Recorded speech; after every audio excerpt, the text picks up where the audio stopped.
Save 8% off your order at TruTechTools.com by using the Shop Talk discount code.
Welcome back to HVAC Shop Talk Live. I think we're on number 19.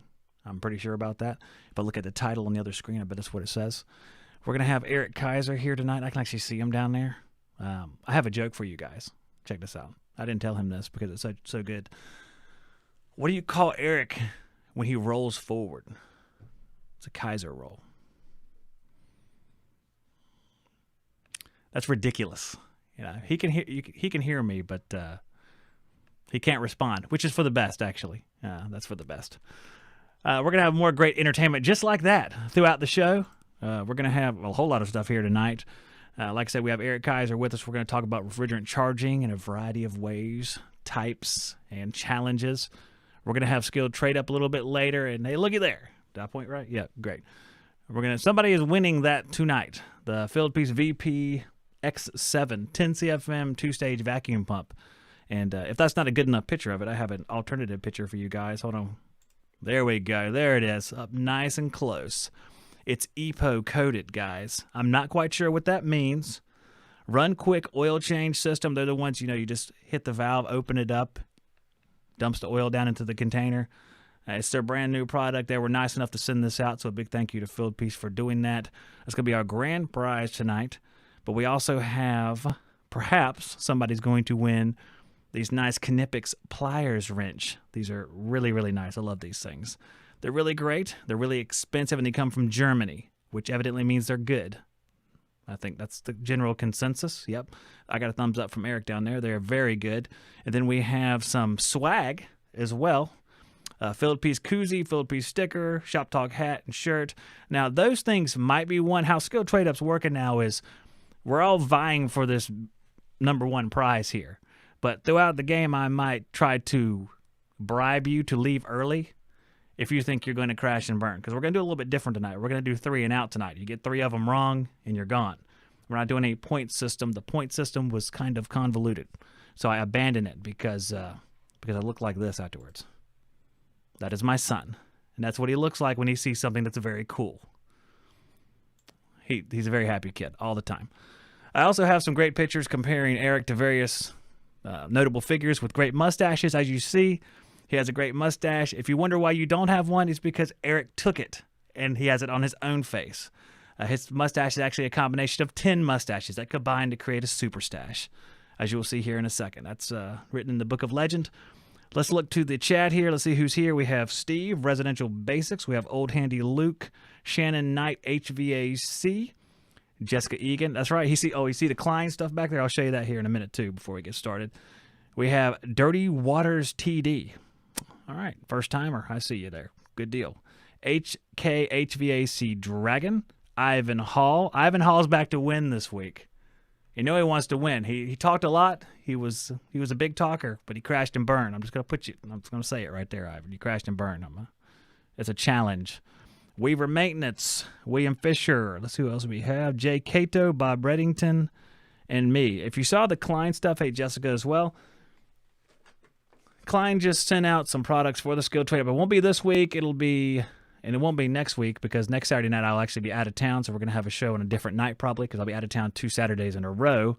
So this is an 8-in-1 interchangeable insulated screwdriver set, and they were kind enough to say, hey, Zach, what do you want? And I got to name 3 things I thought were cool. Life is awesome. So, also, but it's more awesome for you guys because you're actually going to win them and keep them. We have a multimeter here. 600 amps AC auto ranging digital multimeter. It's a CL600 from Klein. Has, let's see, the features that we need. It has amps, volts, DC, AC, has ohms. Looks like it has diode test. I'm trying to check everything here. Millivolts. So there's a lot of stuff we need right there. And I do believe it has capacitance somewhere, but I don't see it. And I can't spend all night looking for it. So the last thing is I thought really cool, and I saw it was one of their new products, a Bluetooth speaker with magnet and hook. So everyone who works up in the attic on an install or does a service call outside where they can play music, this would be pretty cool to have. So that'll be coming up soon. So thanks to Klein. Klein did a great job sending out stuff and just giving me the freedom to select 3 items I thought would be great for you guys. Like I said, life is fun and wonderful. So coming up soon. We have more stuff arriving. We have some stuff coming from Appion too. They were nice enough to say they were sending stuff. It's yet to arrive, but it's supposed to be on the way. So without further ado, we'll take a quick break and bring in Eric. This show becomes a podcast, so next week, if you don't see the show or you're riding around, you can't watch a video, listen to the podcast. HVAC Shop Talk on any podcast app. If you can't find it, let me know, and I will take your hand and lead you to it. I want you to listen because I want sponsors to go, hey, a lot of people listen to that show. Let's give them all our stuff. That's the mentality I want them to have. So that's what we're going to do here. All right, so let's take a quick break. I'll be right back with Eric in about 30 seconds. Refrigeration Technologies makes some of the best HVAC chemicals around, and that includes wet rag heat blocking putty that prevents your vital system components from being damaged while you're brazing. Also, there's Nylog, gasket and thread sealant, a variety of uses including sealing up flares, gaskets, and other HVAC joints and connections. Last but not least, there's Viper Aerosol Cleaner. I use it on evaporator coils. It foams up beautifully, does a great job cleaning. So if you need anything in the HVAC chemical arena, choose Refrigeration Technologies. You can find out more at refrigetech.com and purchase at truetechtools.com.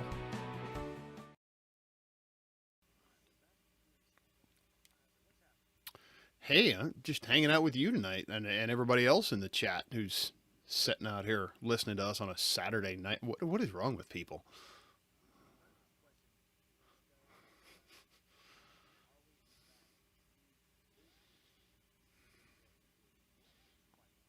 Yeah. I mean, Saturday night we're standing around talking around HVAC. I just want those Nip-X plier wrenches. I love those things.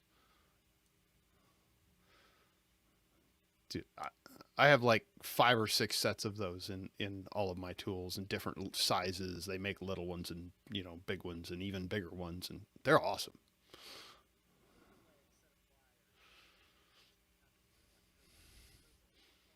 Yeah.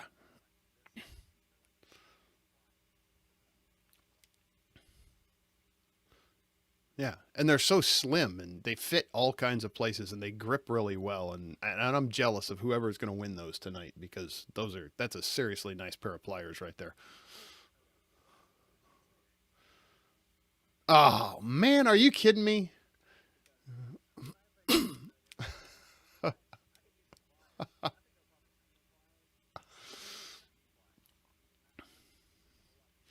Man.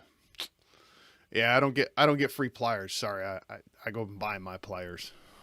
Oh, I like that. My voice was turned off, just like the old times. They couldn't hear it, but you could. Nice. So they can hear me, but not you? Yeah, so that's just like classic Zach right there. I used to do that once a month, it seemed like. Watch this. Here's what we do for podcast purposes. Hey, welcome back, Eric Kaiser. Thanks for having me, Zach. No problem. And nothing else happened before we said that. Great. We talked about some pliers, maybe. I don't know. Yeah. That's so funny. We talked about pliers. We're not going to go back there now. That time has passed. Everybody's like, Zack volume, because there's a lag. Even after I start, you get the extra paranoia of people going, it's still off, because there's 8 seconds before it goes, oh, okay, we're good. So we should probably just get into the conversation because that's the best way to get past some kind of catastrophic technical difficulty or caused by the human host of the show. We're talking about charging, but let's just take a second to say, what's been going on with you? I'm trying to stay cool. I mean, I went out today to do a little work in the yard, and wow, it was hot today. My thermometer on the outside of the house said it got 100 plus here today, which the weather service said in the mid-90s, which is kind of warm for mid-June. Yeah, where are you located? Indianapolis. Oh, that doesn't seem possible. It was 90-something here. We were working outside building the shed. Wow. I will say this. Our design temperature here is 93 degrees. If that Is it really? That's higher than ours. If that tells you anything. As I recall, as far as our manual J design temperature in summer, ours is like 90 or 91. I can't recall which one it is. Yeah, how are you guys higher than higher average temperatures? Apparently, I don't know. That is crazy. You guys get that nice ocean breeze down there, don't you? We do have ocean effect. There's a effect from the ocean that lowers the temperature right at the coast. I guess we're within an hour of the coast, so I guess it works there. It might, yeah. And I just noticed something. Are the pliers in your picture, Knipex pliers, behind you? You might be able to call those Knipex pliers, yeah. Well, we won't explore that further. Like, yeah, they're Harbor Freight pliers. I don't know. My wife found that sign somewhere for me one Christmas, and it's like, yes, in case of fire, rescue my tools to heck with everything else. That's what the person that wins this vacuum pump's going to be like, just take the vacuum pump out first. The children will follow. Right. Know. Yeah. This is irreplaceable, Get the important stuff out. So what are you working on now? What's your business up to? A lot of different stuff here, there, and working for some different people, making some content, and working more on my consulting business, where I'm looking at home comfort for customers, doing more of that. Trying to really focus more on that, but there's a lot of things to do. What's interesting is last week, Jenry Garcia was on the show, and he mentioned you. He said, you should really talk to Eric. I was like, Jenry, how's next week? Is next week fine? And that's what his whole thing was, talking about how we need to take a different look at HVAC from the home performance and total house standpoint. So is that your mentality too, kind of switching over into that gear? Absolutely. And my mentality is going to be even more focused on being a consultant for the homeowners, and not really with me not doing the HVAC work. I got kind of acting as an independent consultant for the homeowners, because I see a lot of homeowners having problems with things that, an HVAC person comes in and they're doing a free quote. Well, they have to sell something to make money to do that, to be able to go out and do that free quote. Well, it's the same thing if you get an insulation contractor or a roofing contractor or a window contractor. They come out on a free quote. They're there to sell something. Absolutely. That's how you make a living. Right. To sell something. We all have to sell something. So I'm kind of working down a path of being a consultant that just focuses strictly on comfort, and I sell them knowledge and information. That's nice. There's a lot of people that seem to be going that route, using their expertise, not directly like fixing an air conditioner, but in the consultant capacity. Because we've interviewed, I'm trying to remember, even Jenry. I know Jenry still fixes stuff, but he's taken that mentality. And you have guys like Corbett Lunsford, who does that. Not with I don't consider him an HVAC tech in that area, but he still takes that mentality. In fact, that's probably his old mentality. He doesn't have a technician's mentality. He has the whole home comfort mentality, which is interesting because I was raised in the opposite. Let's fix something, and who cares about the house? Let's fix this box. I was too, and the first place I worked for had a blower door, but we never used it. I mean, it's set in the back of the shop. It was dusty and old, and I think I saw it run maybe twice in the 7 years that I worked there. Used to cool the shop. The fan was... yeah. And I look back on that now, and I'm like, wow, I could have done so much with that had I known then what I know now. And had I understood the house as a system concept in the way that I do now. It's a completely different way of thinking. Well, I had a client one time that, for a customer or for a company that I was working at, and we went in and did essentially a like for like change out with a newer system, cooling system. And she called us back that summer and she said, hey, this thing's not working right. So of course I do the technician thing. I go out there, I check it all out. Hey, man, this system is working beautifully. Did we undersize it? Well, we got to looking around the house and asking questions, found out that she had the roof replaced on her house. Well, the way this house was built, there was no way to get air into the attic. Mm-hmm. You couldn't get it into the attic, but the roofers insisted that when they put this new roof on, that they had to have a ridge vent in order to ventilate the roof so the shingles wouldn't bake.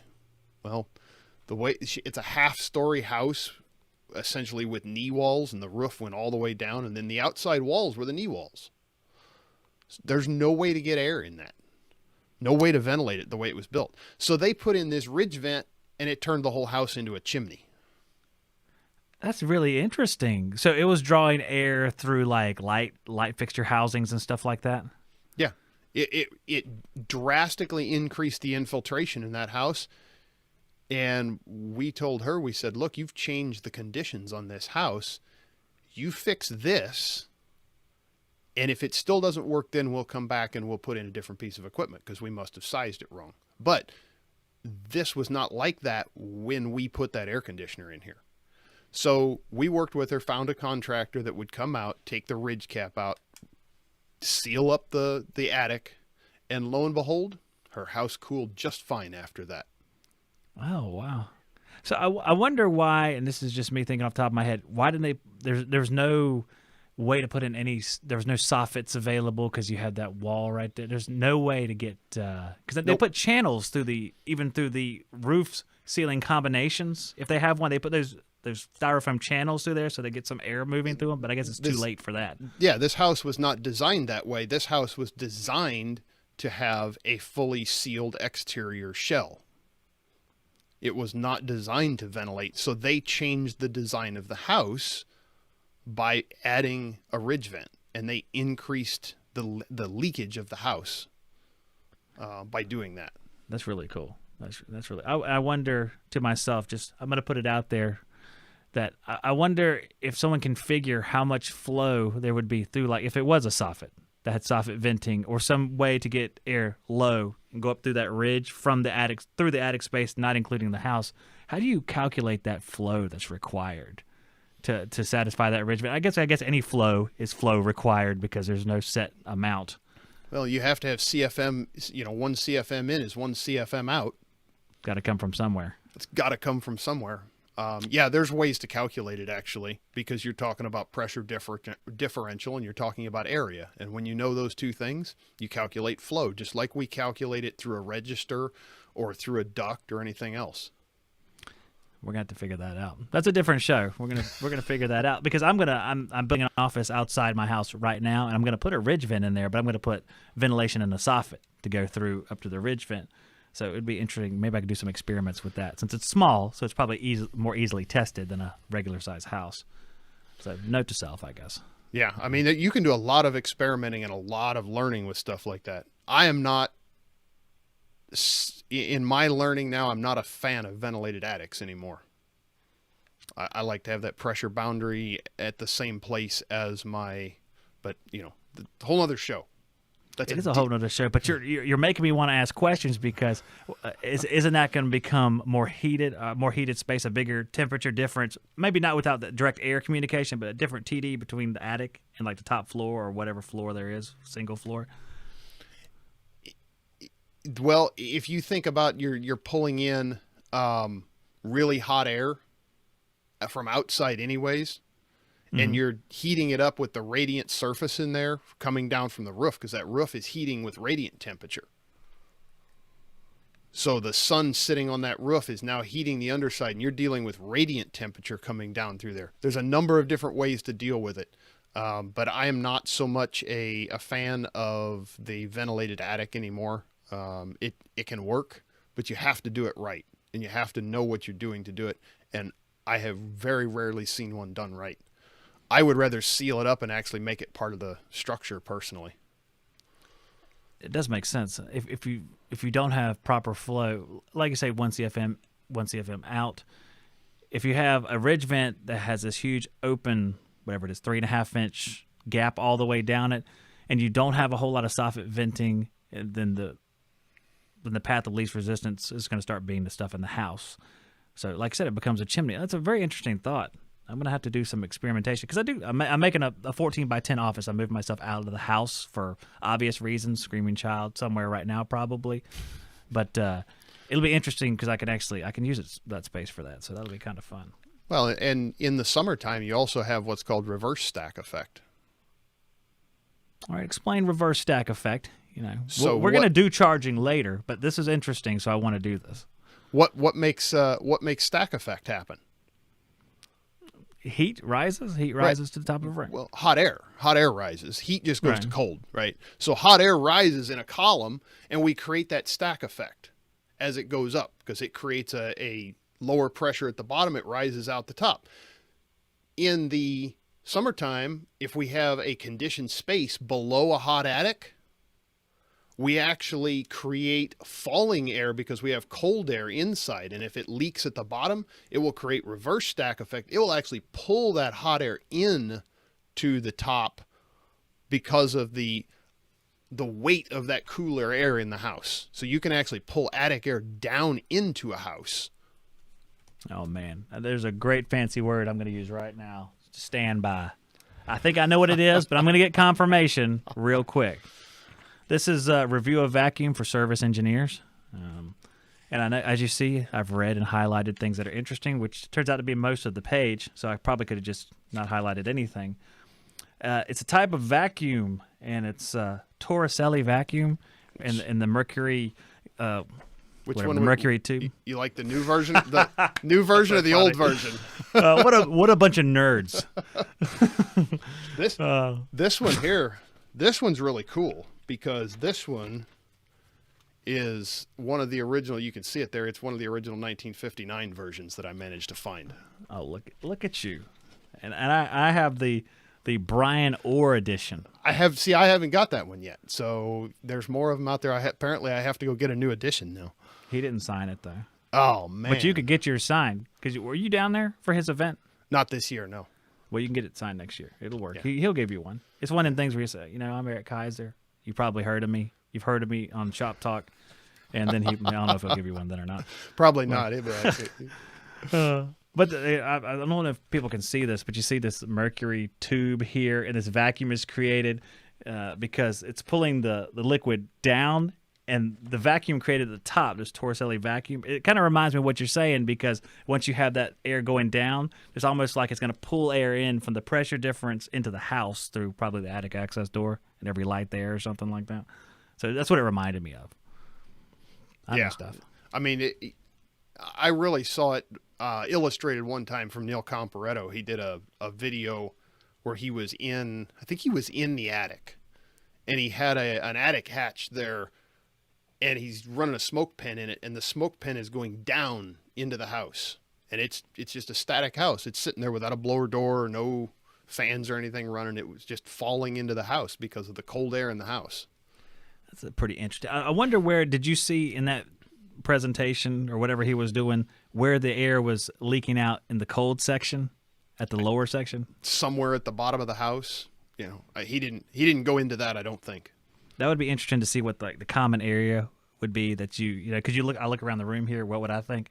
Out exterior door, maybe at the base of the door. I'm not quite sure, but that'd be interesting. You got sill plate leakage if you have a basement or crawl space and things like that. Anything down low can leak out and cause that to happen. And the thing is, the taller the house, so like if a multi-story house, just like a taller chimney draws harder, a multi-story house draws harder as well. Well, I'm glad I can't afford one of those. Man, all that's sad. Okay, let's get past that. Oh, good grief. No, I'm just kidding. We got to talk about charging here.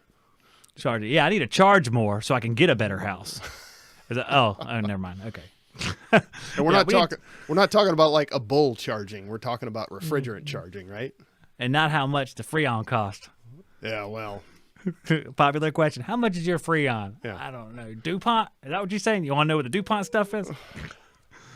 Looks like we're not doing that. It's getting crazy. Everybody keeps like, how much is yours? How much is yours? I'm like, who cares? It is what it is. You go in, you buy it, you charge the customer for it. That's true. That's true. What difference does it make if it's a different price in some other state? Yeah, it really doesn't in the grand scheme of things. I think we just do it to just hear different numbers and say, on some small scale, you won if you had the highest or the lowest. Everyone in the middle is irrelevant. There you go. And they do Okay. not matter at all. I think Drew Carey said it best, right? The points are made up and it doesn't matter anyway, or something like that. Oh, yeah. Whose line is it anyway? Yeah. Exactly. Yeah. The game's made up and the points don't matter. Right. Yes. All right. Let's talk charging. That was fun. That was an enlightening opening right there that I did not know was going to happen, but it's kind of fun. Spur of the moment. We're just rolling with it. Hey, that's my middle name, Spur of the Moment. So despite my list over here, I'll say Spur of the Moment. Okay. So what I wanted to start with is just charging right at the outset of installation. You have let's say it's a brand new house, brand new system, and I'm going to actually skip down and ask one of the questions about that first. What are conditions that you can successfully charge a system up? Where do you go too far, too cold outside, too hot inside, too cold inside? Where do we need to stay, or where do we need to get to and then come back and check it once it's there? Well, let's start at the beginning of charging. So what do we have to do before we can even think about checking the charge in a system? Do you want me to venture a guess? Because I know what I personally would say is I would have to say you have to measure the proper amount of air moving through the system. Well, yeah, I mean, you can't, if we're talking about measuring superheat and subcooling, we cannot measure that until we set the air. We can't measure accurate superheat and subcooling until we have the airflow set across all the coils. Absolutely.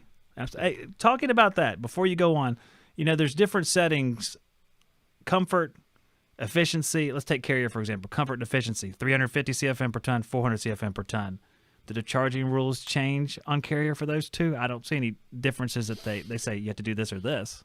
They're probably not going to put that in their charts, but yeah, they're going to change because you're bringing different amounts of heat to the coil. Absolutely. But nothing's mentioned as far as someone who just reads and does. I mean, nothing's mentioned in there to say, hey, you're going to do this differently, or this is going to come out a little bit differently because of the different airflow. Yeah. It's, to me, charging is almost kind of an art. We think of it as an absolute, but it's almost a little bit of an art form to it when you start digging into it.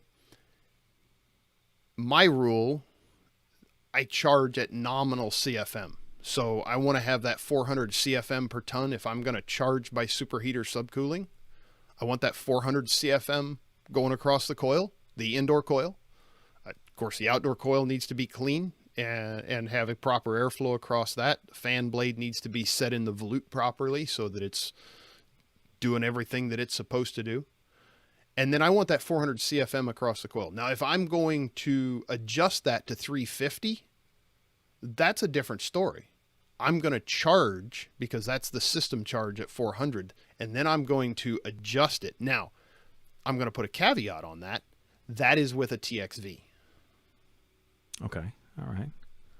Which is going to be likely if you have one of the systems where you have that comfort blower setting, you're probably going to have a TXV as well. Chances are, yeah. If you're running a A fixed orifice on that, you're going to have some flood back problems at some point because of the blower ramping profiles and things like that are going to screw up your charging. A fixed orifice works fine if you have a very set blower speed, but if you're changing that blower speed at all in there, you want a TXV. Yeah, absolutely. I agree with you. I think that's tempting fate. The only system I remember that you would be stuck in that position theoretically was, and there's probably more, but Goodman had used to have optional TXVs you'd put with their air handlers. Like I want to say it's a previous from AVPTC is a TXV variable speed, but the previous model was variable speed, but you had to put the TXV on it. So theoretically, you could be stuck with a piston on that type of system. That's the only time I know that would happen, I think. Yeah, but it's still going to be a constant blower speed. It's not going to ramp up and down, right? Theoretically, you could put a ramping profile, I think, on those units or stage the blower by accident or, whatever. You could set it up for multi-stages. But I think that's an awful finite part. That's more of a service find issue than I think a commissioning issue. Yeah, I mean, well, if somebody commissioned it incorrectly and set up a blower ramping with a fixed orifice, I would say that's a commissioning issue that was improperly set up from the get-go. True. Absolutely. And they should find that, because I think the motors go bad quite a bit when they're subject to that extreme low temperature and condensation all over those old I'm losing the word now. Good grief. Screws onto the motor, ECM motor. Oh, the module on the back of it. The module. That's what I meant. Yeah, the biggest failure that I see, number one on ECMs, is high static pressure, excessive static pressure. And number two failure is probably moisture, and that's going to get into when you're in air handlers and or your package units where the motor is downstream of the coil. Oh yeah. We have that issue quite a bit. In fact, I have an ECM motor right above me downstream of a coil. We'll see how that works. Hopefully you don't see a flood coming down on Zach's head tonight. Well, no, the pan has a switch on it. I know that it works because I had to get all the water out of the pan the other day. We won't talk about that tonight, but maybe on a different show we'll talk about that too. That'll be fun. Good times. Up in the attic. New unit. Do I look angry? I'm angry. But more so then, with the shop back up in the attic, it's 103 degrees and stuff. Ugh. But that's neither here nor there. Okay. So, all right, we're evaluating airflow. I was asking a few questions that kind of led us off of that spot right there. But you're saying get that airflow number right. You have to have it right. Get that airflow right before you even start trying to look at superheat and subcooling. Now, if you're running calculations like your line set footage, say you're starting out on a new system and you start with your line set footage, things like that, you should be able to calculate the charge that actually needs to go in that system and just weigh it in. Okay, yeah. That was one of the things I was going to ask you. I mean, in your opinion, and this is more of an experience question, in your experience, has that always been a successful way to do it based on the fact, and I know I've seen it happen a few times where the charge stated on the nameplate has not been the charge in the machine. How confident are you that you could weigh it in, let it go, and as long as the airflow is correct, the system would be correct without looking at it? I would always double check my superheat and subcooling, but as long as that factory charge in the outdoor unit was correct, yeah, you should just be able to weigh in. If you have longer than what your 15 feet is pretty much standard, you should be able to weigh in the extra few ounces that it's going to take for a longer line set, and everything should be dialed in perfectly if the airflow is as designed. Right. Now, one of the challenges is that when we talk about charging, say you have a unit where it gives a subcooling spec on that outdoor unit. As the temperatures change, they're gonna set that spec probably at AHRI design conditions. Mm-hmm. So that's 95, 80, 67, right? 95 outdoor, 80 dry bulb, 67 degree wet bulb indoors, or return air temperature. And if you have different conditions in that, you might have slightly different subcooling values. It probably is going to change. So that 10 degrees, is somewhere close. going to get you somewhere close, but it's not going to be probably dead on every time. Do you think that when you commission a system, let's say you do it early spring where you are in an acceptable condition, let's say it's 84 degrees outside, so it's warm enough where you think you can charge an air conditioning unit, would you be concerned enough to come back when it was closer to design? Or do you think that if you charge to, let's say the target's 10 degrees subcooling and you charged it to 9, would you feel like you would have to come back? If the indoor temperature is acceptable, so if the indoor temperature is at normal operating conditions and I can get that to 9 subcooling, if you look on a charging number on most units, it's going to give you a subcooling. If you're looking for the subcooling value, it's going to say 9 degrees subcooling plus or minus 2 or plus or minus 1.5. Mm-hmm. That's right. That's what I'm used to seeing, 3. Yeah, so then you've got a range of 3 in there. 1.5 up plus or minus 1.5. You got a 3 degree subcooling range. If it's somewhere in that range, it's dialed into the manufacturer specifications. What is the cutoff for you, or by design, if there is one out there floating somewhere, minimum temperature to charge? AC, obviously. I'm going to go by the installation manual, because some manufacturers have different numbers. If I don't have an installation manual, I'm going to say probably about 70 degrees outdoor is where I'm comfortable cutting off. That's exactly what I would say, 70 degrees outside. And I wouldn't feel great about it either at 70 degrees. Could I be out there and say, well, it's at 68 now? It's at 65 while I'm charging stuff. I'd be paranoid. But 70 is what I think of.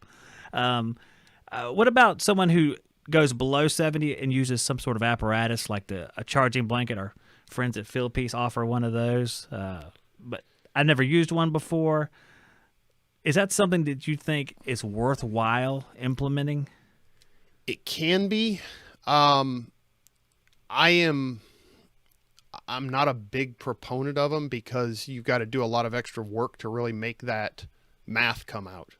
There's some good solid math that you need to do to make that actually work right. And just jacking up the head pressure, yeah, it can work.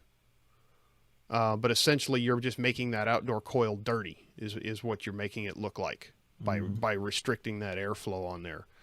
And there can be some other things that I've seen happen with that. So you need to be careful with those and make sure that you use them exactly as they say and do all the extra math. I was thinking about that process. Like I said, I've never used the little, I forget what it's called. The charging, I think it's called charging jacket. Jacket. Jacket. Okay, I'll put the research and development team on that to confirm that is true. It's like, hey, Ma. No. My alternative method is let me take one of my shirts from the car and put it on one side. But I thought about this, or one or two sides, depending on how many sides it took to get to the design condition, in quotations. So I thought about that. I said, well, what I'm doing is I'm just affecting one part of this coil potentially, which should be bands throughout the coil, but I could theoretically be covering up one circuit of the coil or something like that, and that might be kind of odd as total flow of the unit. I thought it might affect something where it might be different if I just did it over the top, where it kind of affected the entire coil uniformly. This is what I think about, Eric, on a daily basis. Okay, it's probably nothing. Well, I mean, if you're talking about just blocking off the inlet side, you do a vertical strip right from the top to the bottom so that you catch all passes of the coil there. That's exactly what I did. And at that time when I was doing this, I wore much larger shirts because I was a much larger individual because I did not take my health seriously. But thank goodness the shirt was big enough for one side of the unit, and now I don't need that anymore. Yeah, there you go. I mean, yeah. I've used things like garbage bags and stuff like that sucked up in the past, and I just always felt like, I was really not 100% comfortable with the results all the time. Yeah. And I know a lot of people are comfortable with it. I much prefer just to go back when the temperatures are right. If I have to do that, weigh it in. If it's real cold out, I'll weigh it in, get it to where I know it's at least going to run, and then come back and double check it later on. Absolutely. I think that's a good idea. I think if you're down, even at like 70 degrees, I'm like, but after, like now it's It's probably 80 degrees outside right now, and we're 9:23 or whatever. So it's pretty warm here now, so it's not an issue, thank goodness. But on the borderline, I was always concerned that I would have to come back. I don't remember coming back and evaluating how significant that was. Did you ever get to do that? Like, document, I went there when it was 68. I tried to charge the system up. But in that situation, you would probably said, I'm just going to weigh it in and come back. I can't say as I ever really had the chance to do both ends of that, because normally if I was an installer, I wasn't going back to charge it later, and if I was going back to charge it later, I wasn't the installer. That's true. Yeah, when you're part of a larger apparatus or company, you usually don't do both. That's true. Even in a small company, I didn't do both. Well, my company was just me, so I guess that's the reason why I think like that still. And it's obviously most situations aren't like that. So thank you for highlighting that. Yeah, actually, I mean, and that's a case where you can very easily make sure you go back. It would be neat to do that to some units and see, I think. Yeah, some of these Measure Quick people out there probably have a bunch of reports and documents lying around. Take a look at them, guys. Let us know what you found. Make use of all that technology. You know what I'm saying? Yeah. Help our show. That's what that technology is for. Help our show. All right, so let's say we got our 400 CFM. It's not 30 degrees outside. It's a nice balmy 95 outside, or whatever the perfect condition is. It looks like 95. It's perfect conditions inside. System starts up. First of all, how long are we waiting for the system typically? People are charging right away. Hey, it's been 4 seconds. I need to add some charge. That doesn't seem correct. Well, minimum of 15 minutes is my rule. I like 15 to 20 minutes of runtime. The biggest thing that I'm looking for is if it's a change out or something like that, I need to get that return air temperature into normal operating range. Like if they're going to run that house at 72 degrees and it's 80 degrees coming back on that return air, probably not a real great time to go charging and trying to really dial everything in. I can get a rough charge on it. I can get it started up. I can maybe just weigh everything in, but I'm probably not going to get a real solid picture of what it's actually doing until that return air temperature is at design or close to design. Now we talk about indoor temperature, and let's say, yeah, you did a change out. Of course, it's pretty hot in the house. Let's say they've been out of air for at least all day that day, and you have, let's say, you live in my neck of the woods. It's hot and it's humid. Now, let's say the sensible number comes down into the happy zone. It's 78, 79 degrees, but it's still very humid inside. How critical is that? Is it more critical than having a high sensible, let's say 85 with a lower humidity? Do you need my question is, do you need both of them to be down for sure to do the proper job? You really need both of them to be down for sure, but how big of a system are you putting in that it's dropping that sensible really fast and not dropping the latent along with it? It shouldn't be doing that. My example should never happen. But yeah, that would be concerning. Are you putting that 5-ton in that 2-ton house or what? Listen, these people that have a trailer, it's single wide, they bought a 5-ton online. Of course they did. Will it work? You'll be real cold. Define cold. Sensible cold. You'll be sensible cold. You'll be freezing and hanging meat in there along with growing your mushrooms. That's exactly right. Big great mushroom farm. So, but that should never happen, because if you have a new system like that, you're going to have such a high latent load. It should really struggle for a while to run. But how significant are the two loads? Do the two loads need to be in those conditions for sure, the sensible and latent load? If one of them's lagging behind, is there one that's more critical than the other? Well, I mean, your sensible is going to be your bigger of the two loads on the coil. But you've got to get the latent down there somewhere, because otherwise things are going to be all out of whack. But you just need to get it to where the thermostat, about all we have to really go on is the thermostat, right? So get it to where the thermostat says it's in operating condition. Check your return air.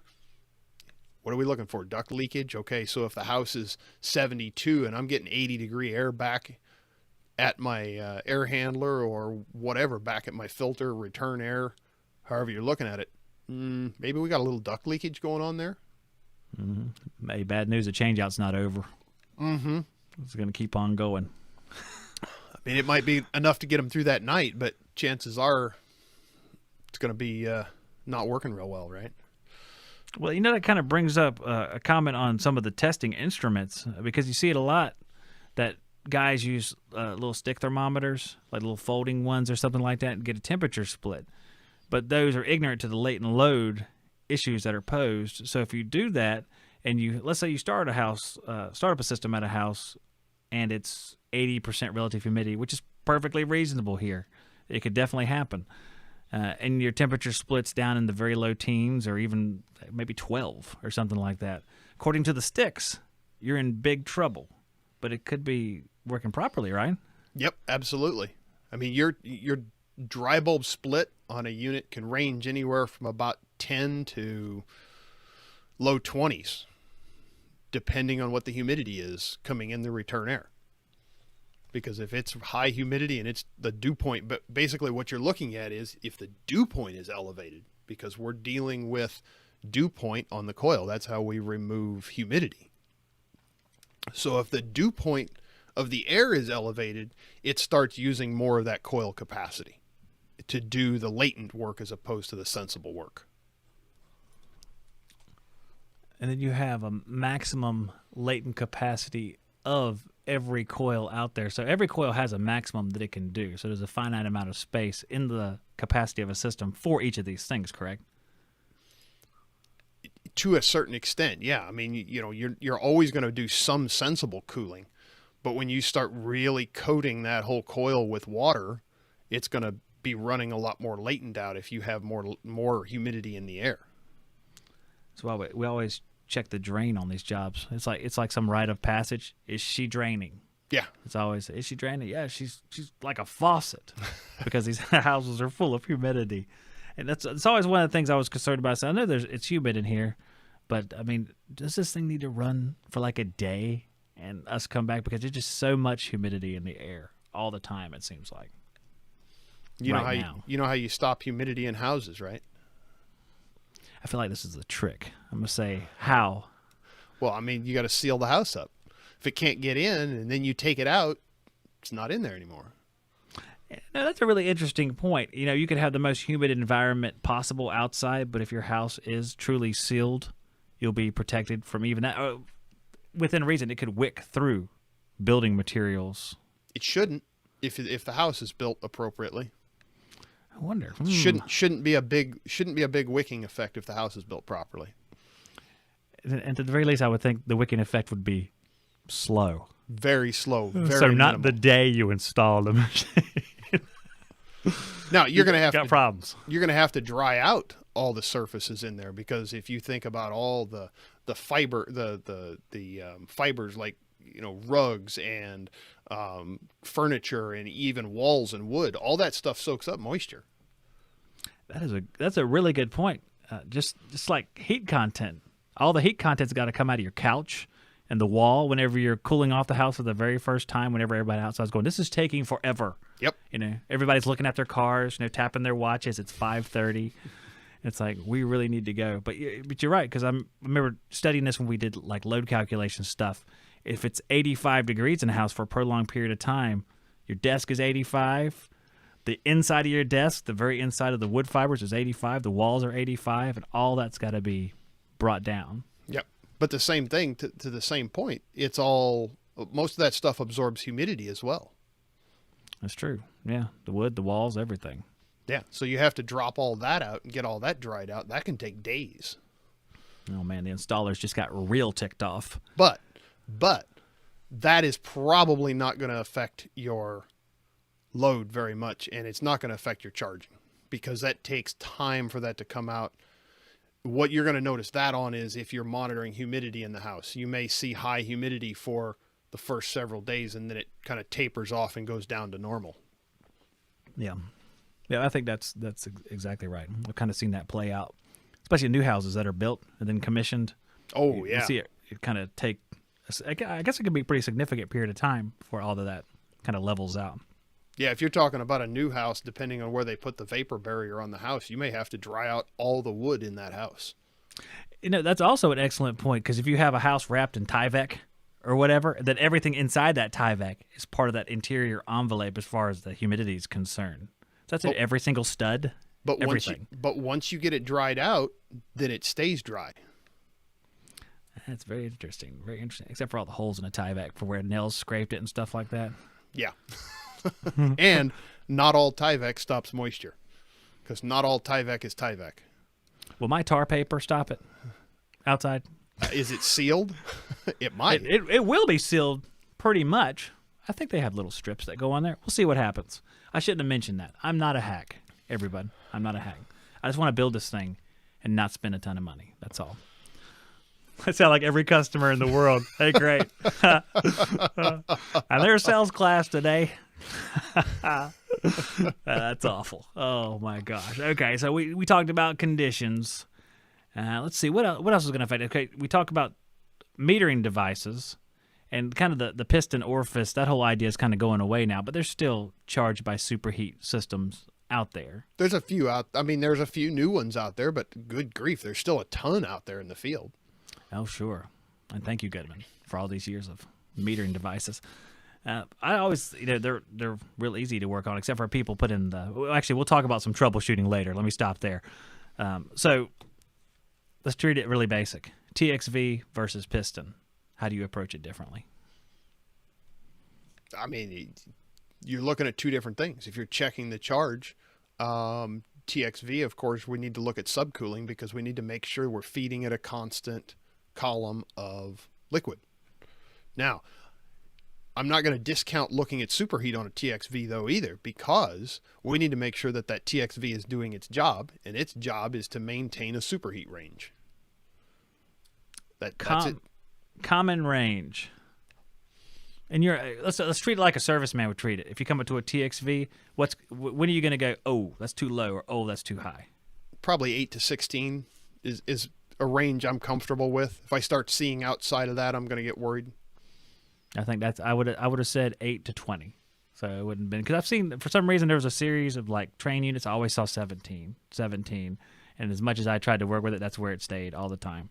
So I think we're about the same ballpark. As a serviceman, which is going to be sort of like your like general physician, you come out there, it's like, what do I want to see generally?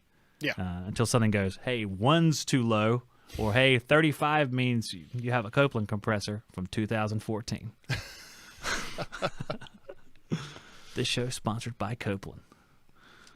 Really? Oh dear. Got Don talked into that, huh? No. Don was on here, and we do like Copeland, and probably get that the other fellow, Trevor. We'll get him as well one day. He seems like he's a pretty knowledgeable young fellow. I think I'm older than he is.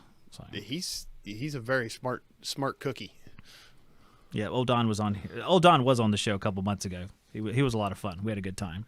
Good. Yeah, I love Don. He's a great guy. Little technical difficulties there too. What you guys don't see, and you think not what happened before the show with us trying a few things and getting everything set up, but there's been some epic battles with technology before the show. Some that lasted hours. It's crazy. If you guys think it's fun working on air conditioners and furnaces all day, you should try trying to get all this technology to work so we can talk to each other across the country. Yeah, it's a lot of fun. Can you hear me now? Can you hear me? It's like, can you hear me? It's great. It's fantastic. It's American Sign Language, by the way, at its best. Okay, so TXVs, you need to see the superheat and you need to see the subcooling. Okay, so I'm going to summarize and you say whenever I get wrong.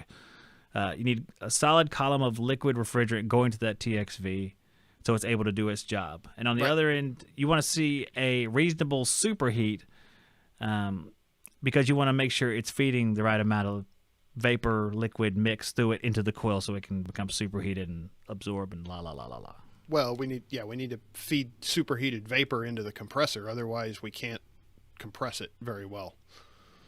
But to keep it cool, a nice cool liquid would hit the spot probably. It would keep it a little cooler, maybe a little too cool. For a couple days at least. No. Yeah. And what you're saying is it has to have vapor in the compressor is designed to pump vapor. If liquid gets in there, the bearing oil gets washed off and it's a liquid. It's dense. That's the other half of it that's really hard on, especially scroll compressors when they get flood back, is not so much the liquid getting up in the scrolls. It's actually the liquid washing the oil out of the bearings. Yeah, they don't like that. They absolutely don't like that. That's probably the harder thing that happens because of liquid flood back. is Carpe oil. diem. Seize the bearing. What that would be carpe bearing, right? Well, I don't know if the Latins had a word for bearing or not, so we're going to go with bearing. That's fine.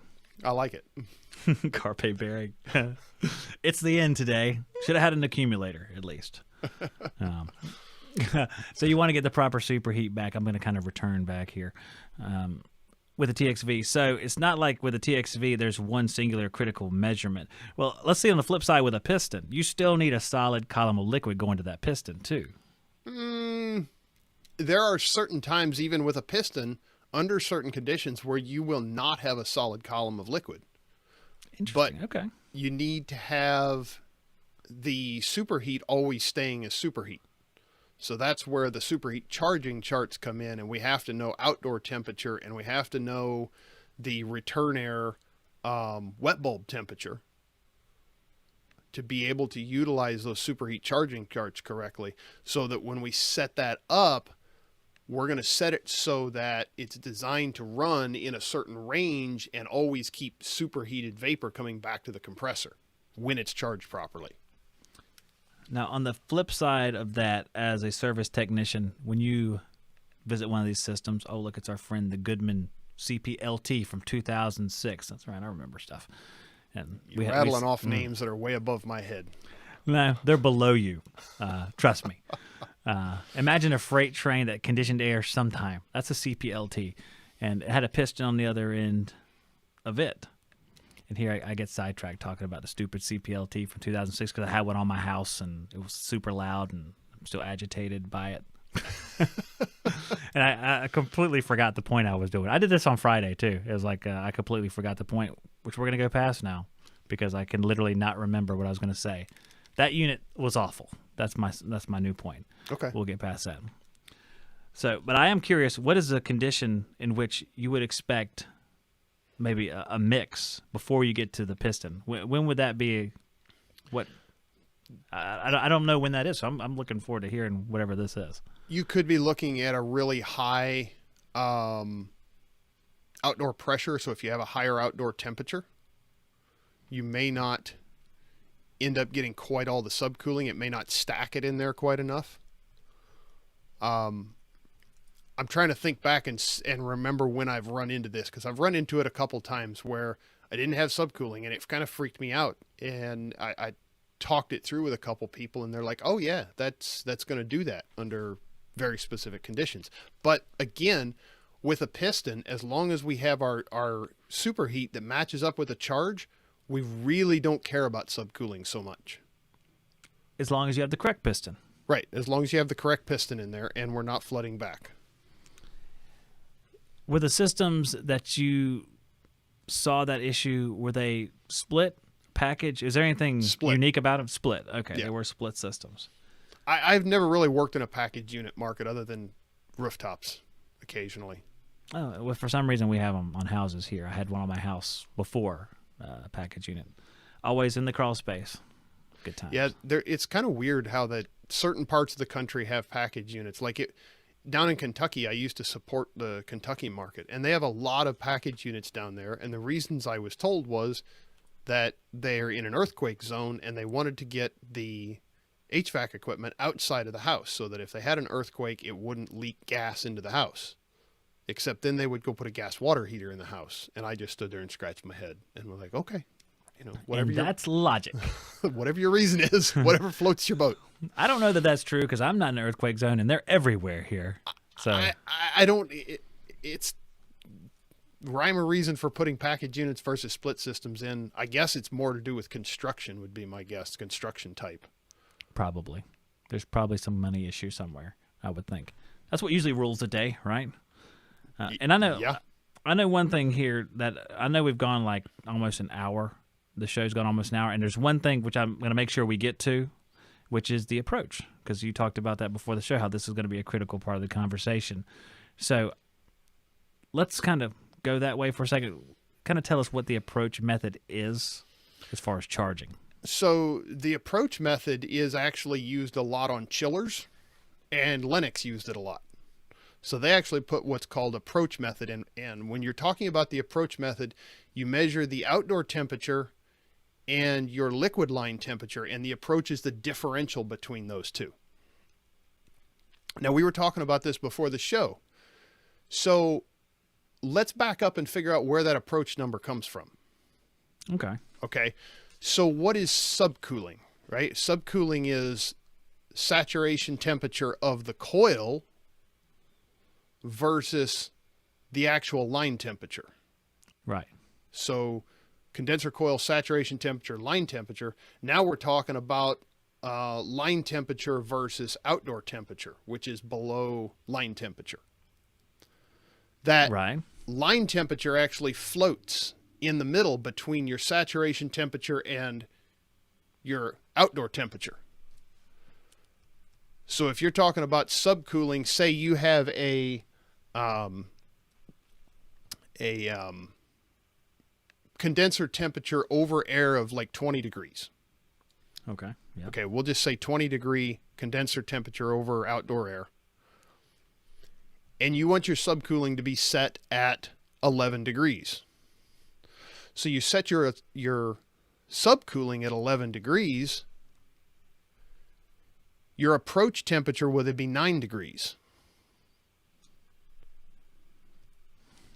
Because it's the differential between the line temperature and outdoor air instead of line temperature to saturation temperature. All right, I'm doing this. I'm just going along with the math. I got 57. I'm just kidding. So you're talking about out. I don't know why I'm struggling my mind with this. Okay, so your condenser over outdoor air temperature. We'll just say your outdoor air temperature is 90 degrees. Right. So your saturation temperature should be 110 degrees. Right. All right. Now your subcooling means that line. If you have 11 degrees of subcooling, what's your line temperature? For some reason, my mind went entirely blank, but don't you tell me. I'm going to sit here because if I look stupid, I need to earn it. All right. So saturation temperature is 110. Your subcooling is 11. Oh, the saturation would be, the line temperature would be 99. Right. Okay. Yeah. So your approach is the other half of that differential on the CTOA.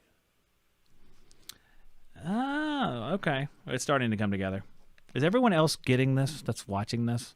I need a couple people just to struggle with it, okay? I don't know why, because I'm going to get a whole different sheet of paper, and I'm doing this all over again, actually. All right, here we go. And everybody out there's like, no, I've done this for years. This is easy. Let's see. I never did this, and it was like a mystery area, so this is very critical for me personally to kind of absorb the rest of this show into my own need mentally. So I'm writing this down. 110. 99 is our line temperature. Our saturation is 110. Our outdoor ambient is 90. Right. So line temperature over outdoor ambient, 9 degrees. That's it. That's your approach temperature. All right. So okay. the cool thing about using things like approach temperature is, do you see a set of gauges necessary anywhere in there? Oh, that's interesting. Yes, that's good. No, you don't. Right. All you need is a thermometer. I like that. Oh, so is that the appeal of it, or is there any other appeal besides? It's not any less or more accurate than the other method?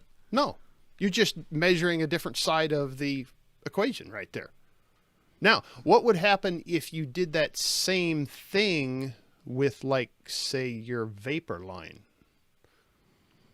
So you want to take into like the suction side, is right. What you're saying. Your suction side.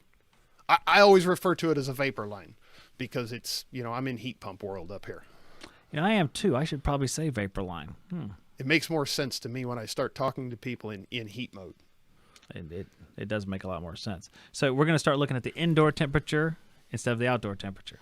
Well, we can look at the indoor temperature, or we could even, we can do it a couple different ways. But yeah, you can look at the indoor temperature. All right, or your return air temperature. Let's break it down then. Let's break it down to suction side, and I'm gonna follow along, and I'm gonna look like this. the whole time. So, okay. Oh, for everybody out there that can't see, here's the look. Okay. Go ahead. So, and this is kind of, I guess, going a little off track of what we are, what we intended here, but you can do the same thing with the vapor side. So if your system is supposed to have a 30-degree evaporator coil TD, mm-hmm. right? It's supposed to be 30 degrees below return. Well, let's pick a nice round 70-degree return. All right. Okay. So 30 degrees below that should be my saturation temperature, right? I got you so far. All right. Yep. Okay. What's my superheat? Well, your superheat needs the line temperature. Okay. Right. So what should the superheat be on this system if it's operating correctly? Are we already supposed to know this from these two numbers? Well, you're looking at a TXV system. Well, it would go along with what we would expect, I guess, as far as what we discussed earlier, right? If we're expecting a certain range. Right. Or is there a specific number you're looking for, or saying that range is what you should see? So if it's in a range, say if my return's 70, my saturation should be, what, 40? Mm-hmm. Okay. My superheat should be somewhere between, we'll say, 8 and 18. Right, so 48 to 58 line Right. temperature. Right. So you're going to take that and don't say anything. Wait a second.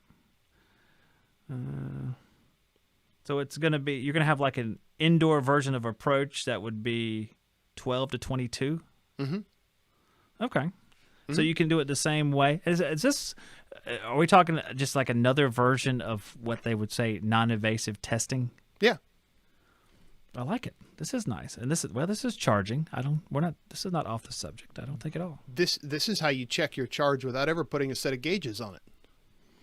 How often do you use this technique?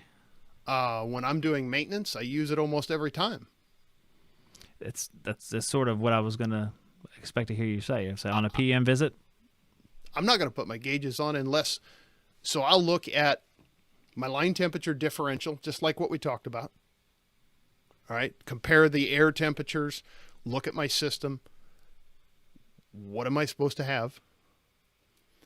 I'm going to take my line temperatures. I'm going to take my air temperatures, and I'm going to look at my temperature split on enthalpy. I'm going to look at my enthalpy split. Mm-hmm. And I'm also going to take my discharge line temperature.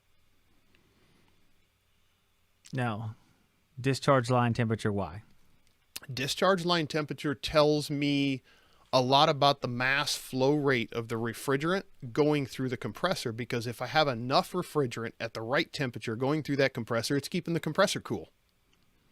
True. Yeah, that's right. That's right. So, all right, here's my question. Looking at these methods right here, the one assumption you have to make is that your coil TD is being met at that number.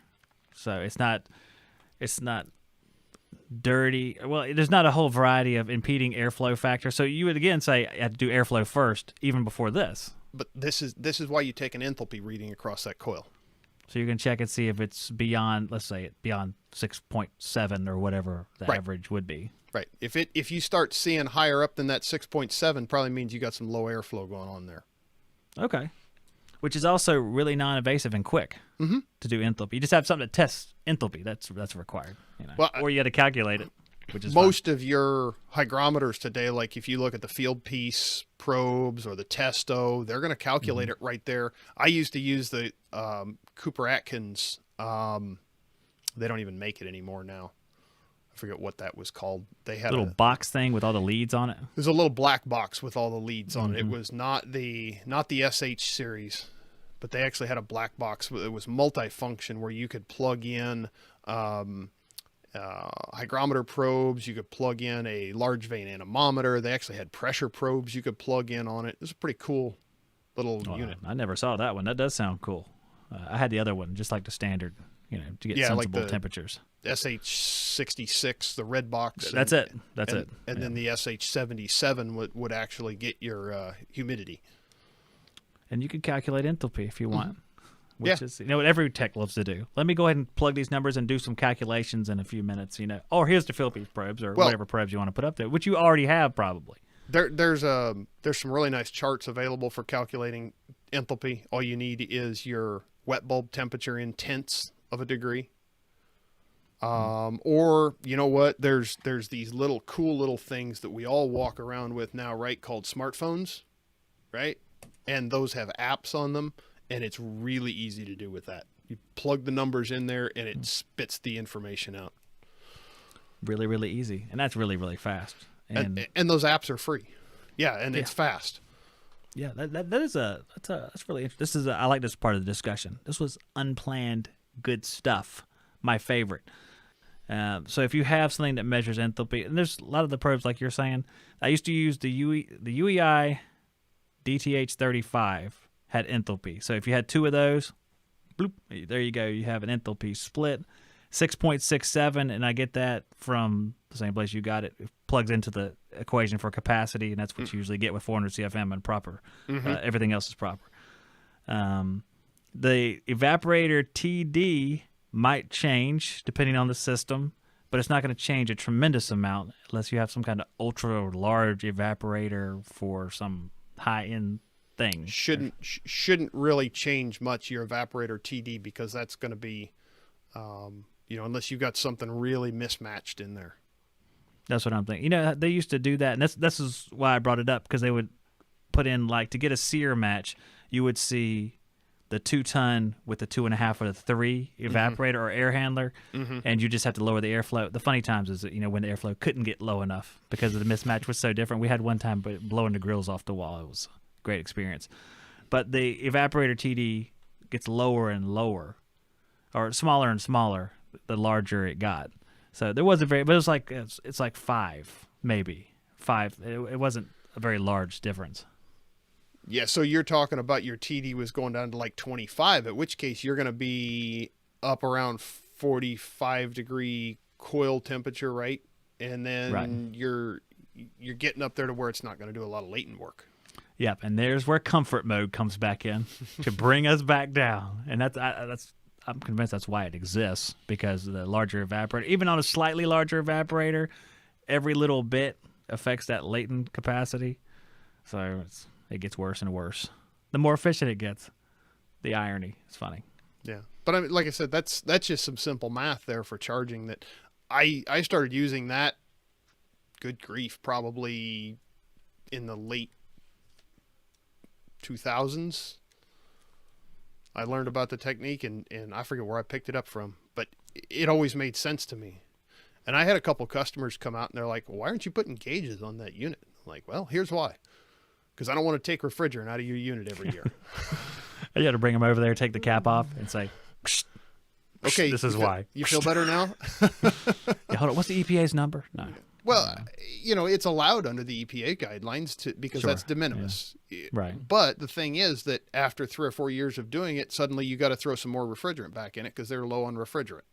Yeah. You got a leak. You got to change this thing out. Yeah, right. It's who's the leak? It's me, but you don't know because you're not really thinking about it. Yeah, it's me slowly over time. Yeah, it was one of those aha moments in my life. I feel like it's Dave Richardson language right there. The aha moment. He usually says that once a show. I think you have to pay him $1 now. I probably do. I better send him his royalties. He does. It's like every show we talk about the aha moments and various capacities of air conditioning life. That's a really cool tip. So just personally, if you were carrying out this process, what tools do you have to use in that? Just you personally, what do you use? If you had to do it today, what would you use? Oh, man. Today I would probably grab some field piece or Testo Bluetooth probes and do all of it with that. Yeah, I think that's what a lot of guys would do. I'll give you a little secret because, this guy right here had another aha moment one day. Dave, your check's in the mail. It goes up exponentially too. Oh man. 1, then 10, then 100. Oh yeah. Jeez. I'm gonna be broke tonight.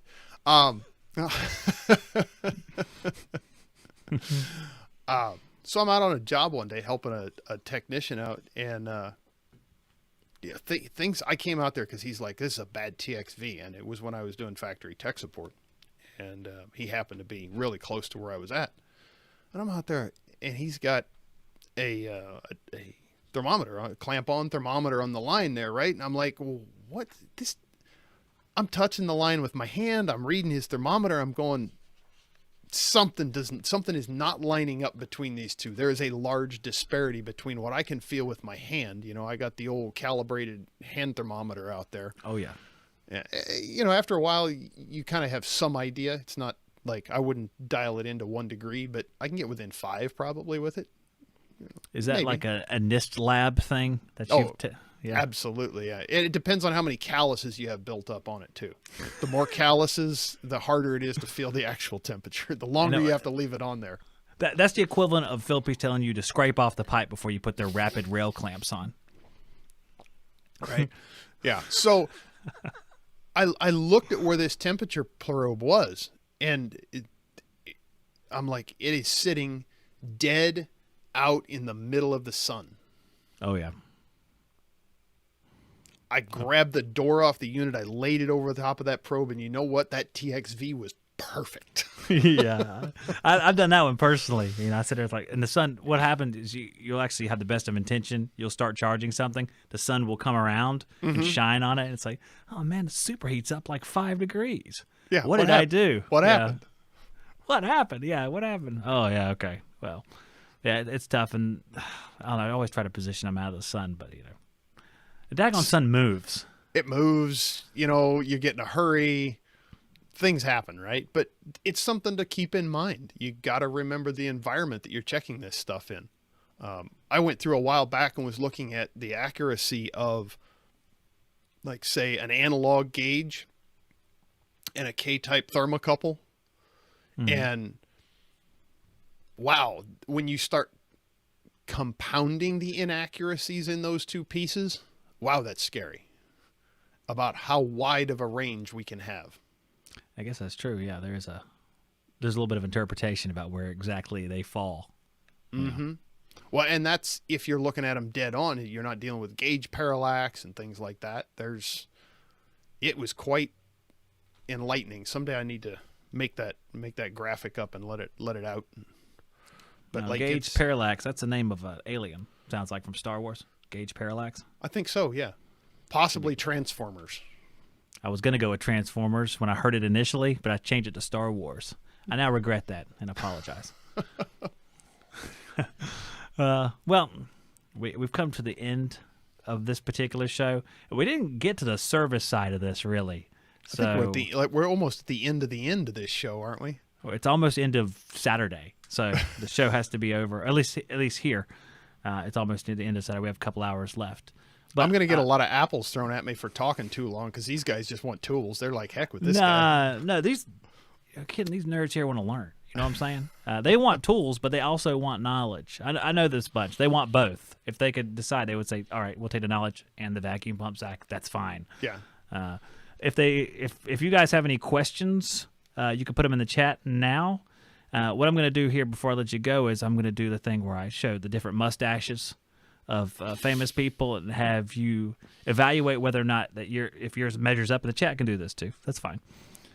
So here's the first one I want to show. I want to warm up with what I think is the best likeness, and what we're doing is we're comparing Eric's mustache, which is it's a creation of multiple mustaches that came together in order to save the galaxy, and we're going to compare it with. First, we're going to do Tom Selleck. This is Tom Selleck. This isn't Blue Bloods Tom Selleck. This is Magnum PI. All right, here's the first one right here. I think it's very similar. You have some hair differences. He's tilted a little bit, probably because that modeling class told him to tilt slightly for the camera. So I think that's the best likeness right there so far. I mean, I give that like a 10 out of 10. I'll take that. 10 out of 10. Okay. So and he's really good with ladies as far as Magnum PI, so he has that going for him as well.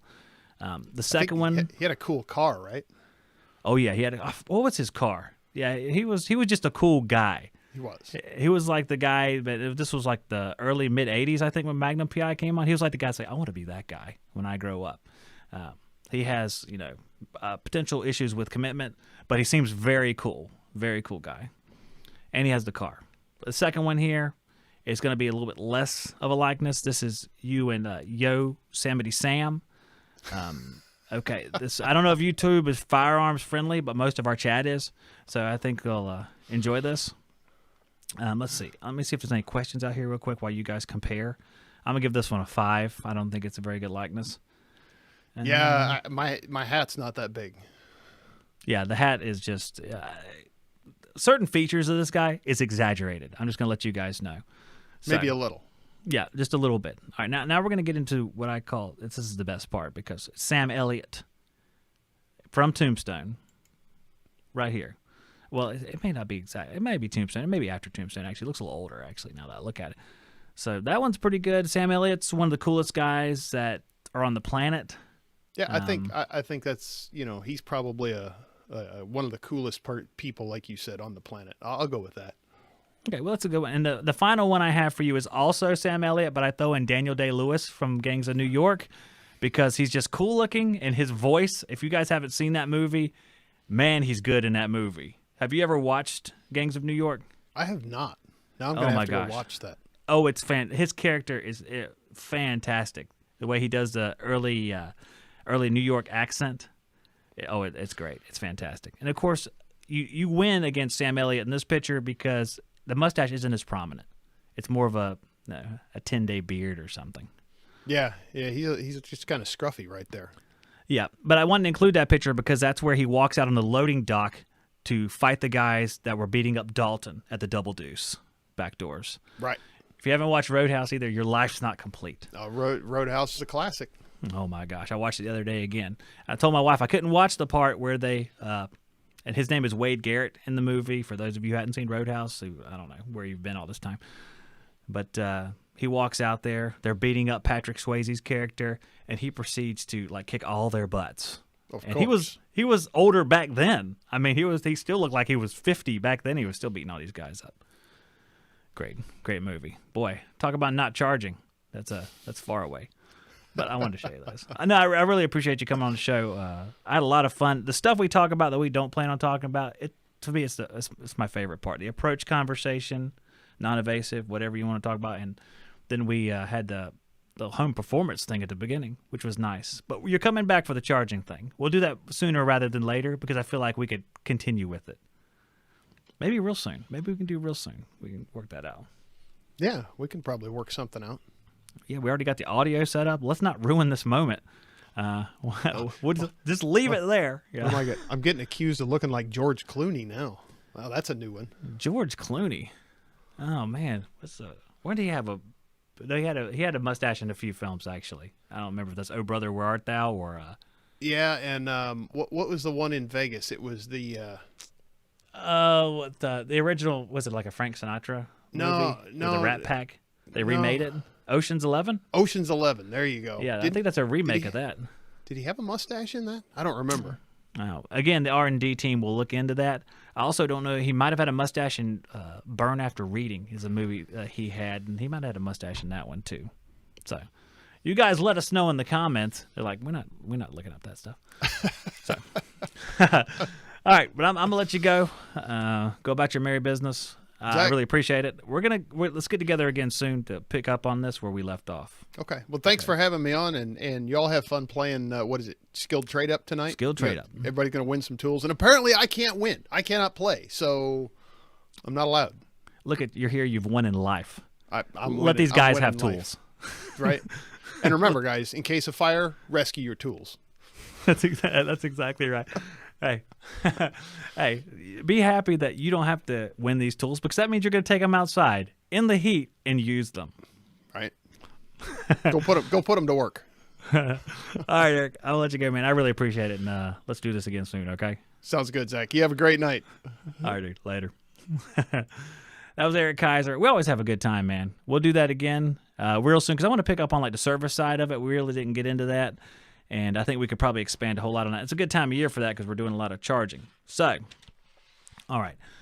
we're going to get into skilled trade up. Let's go ahead and rock and roll because this show is rolling. It's been like an hour and 24 minutes. We need to get on this, okay? Yeah, that's right. This Waylon and Steph Wells is right on the money. Let's hit the thumbs up button. That helps us on YouTube because of the reason it helps us. You know, it lets YouTube know, hey, this show ain't awful. So if you will hit the thumbs up, that would be great. That will be fantastic. And what I'll do is I'll explain the skilled trade up while you guys hopefully do that. And again, we have great prizes you could potentially win. We have some swag, the Shop Talk hat, shirt, and field piece gear. We have the Knipex pliers wrench. Very awesome. Awesome. And, of course, our grand prize, thank you, field piece, VPX7 10 CFM dual stage vacuum pump. Really quick, the disclaimer for skilled trade up. It's very important that you understand a disclaimer. It says, this game may not be fair. You may not win even though you believe you should have. The winner may taunt you, and that's justifiable because you lost. And if I spelled any of these words wrong, I don't want to know. If you bring up things I did wrong, I may eject you from the game. That's, again, because of my low self-esteem and anger problems. And if you find spelling errors, like I said, just keep it to yourself. I don't want to know. Okay, how does this work? Here we go. What the skilled trade-up is going to be tonight is similar to what we did in past weeks. We're going to watch a video. It's going to be some minutes long. And I'm going to ask you questions during the game show, skilled trade-up, about that video. So it's completely required. You must watch this video as closely as possible so you know what to answer on those questions. When we come out of the video, which will be, I don't remember how long it's several minutes long. So when we come out of it, I'll put a link in the chat. And the first, I think we're going to take 3 people this time because I'm not sure if we're going to be able to sustain 4. All right, well, we'll just do 4, okay, because I've already said it.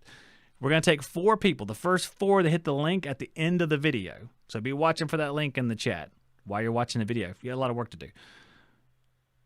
First 4 that hit it get to come on the screen with me. I'll ask you questions about the video. I'll rotate through all 4 of you. The last person standing will win the vacuum pump. After you get 3 questions wrong, you're out. You're gone. So I might offer you something when you get close to being gone to see if you want to take it and leave the game. So you might want to take that. It's up to you. One of the things I might offer would be swag or that Knipex pliers wrench. So without further ado, we're going to get into our video here. And I'll see you in a few minutes. Now, watch it very closely. Look for that link. And remember, as soon as you see the link, hit it to get in here. Or you don't want to be too late. You know what I'm saying? Don't want to be too late. So here we go. Here's the video. Watch closely, and I'll see you guys on the flip side. I'm sitting on the back of my pickup truck. It's a GMC Sierra, just a kind of really basic model. 2013.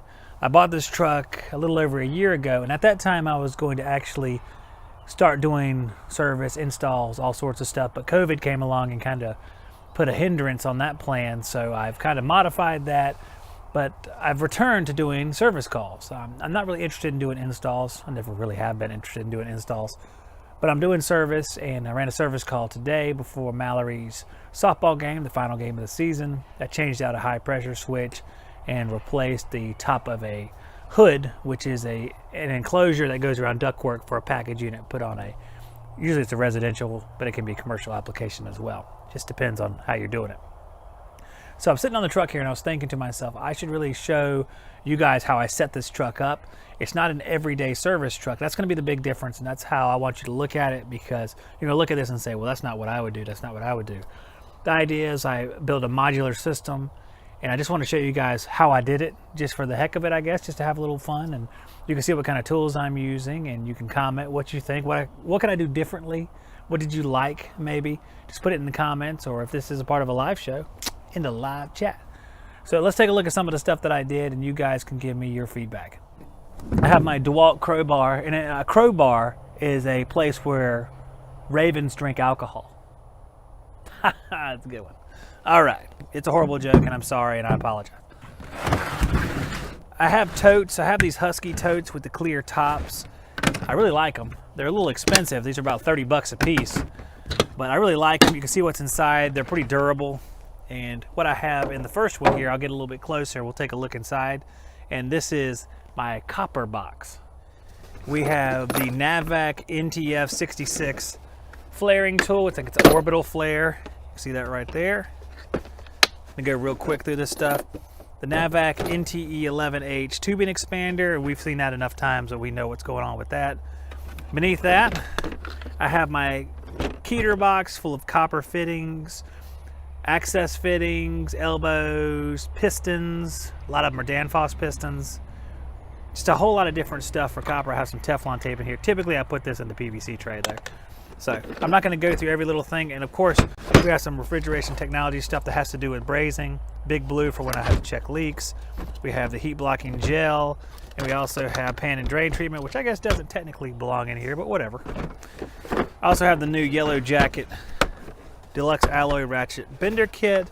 Big difference being that this bender has the metal shoes or dies instead of the plastic ones we used to.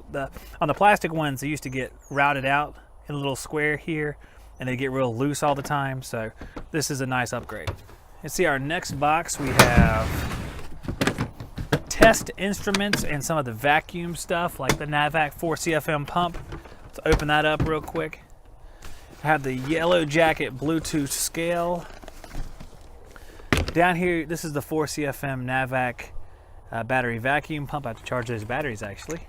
Filled piece micron gauge, UEI dual port manometer, DTEC Select leak detector, one True Blue hose with core remover, and then the new, which I haven't got a chance to use. Oh look, I ruined it already.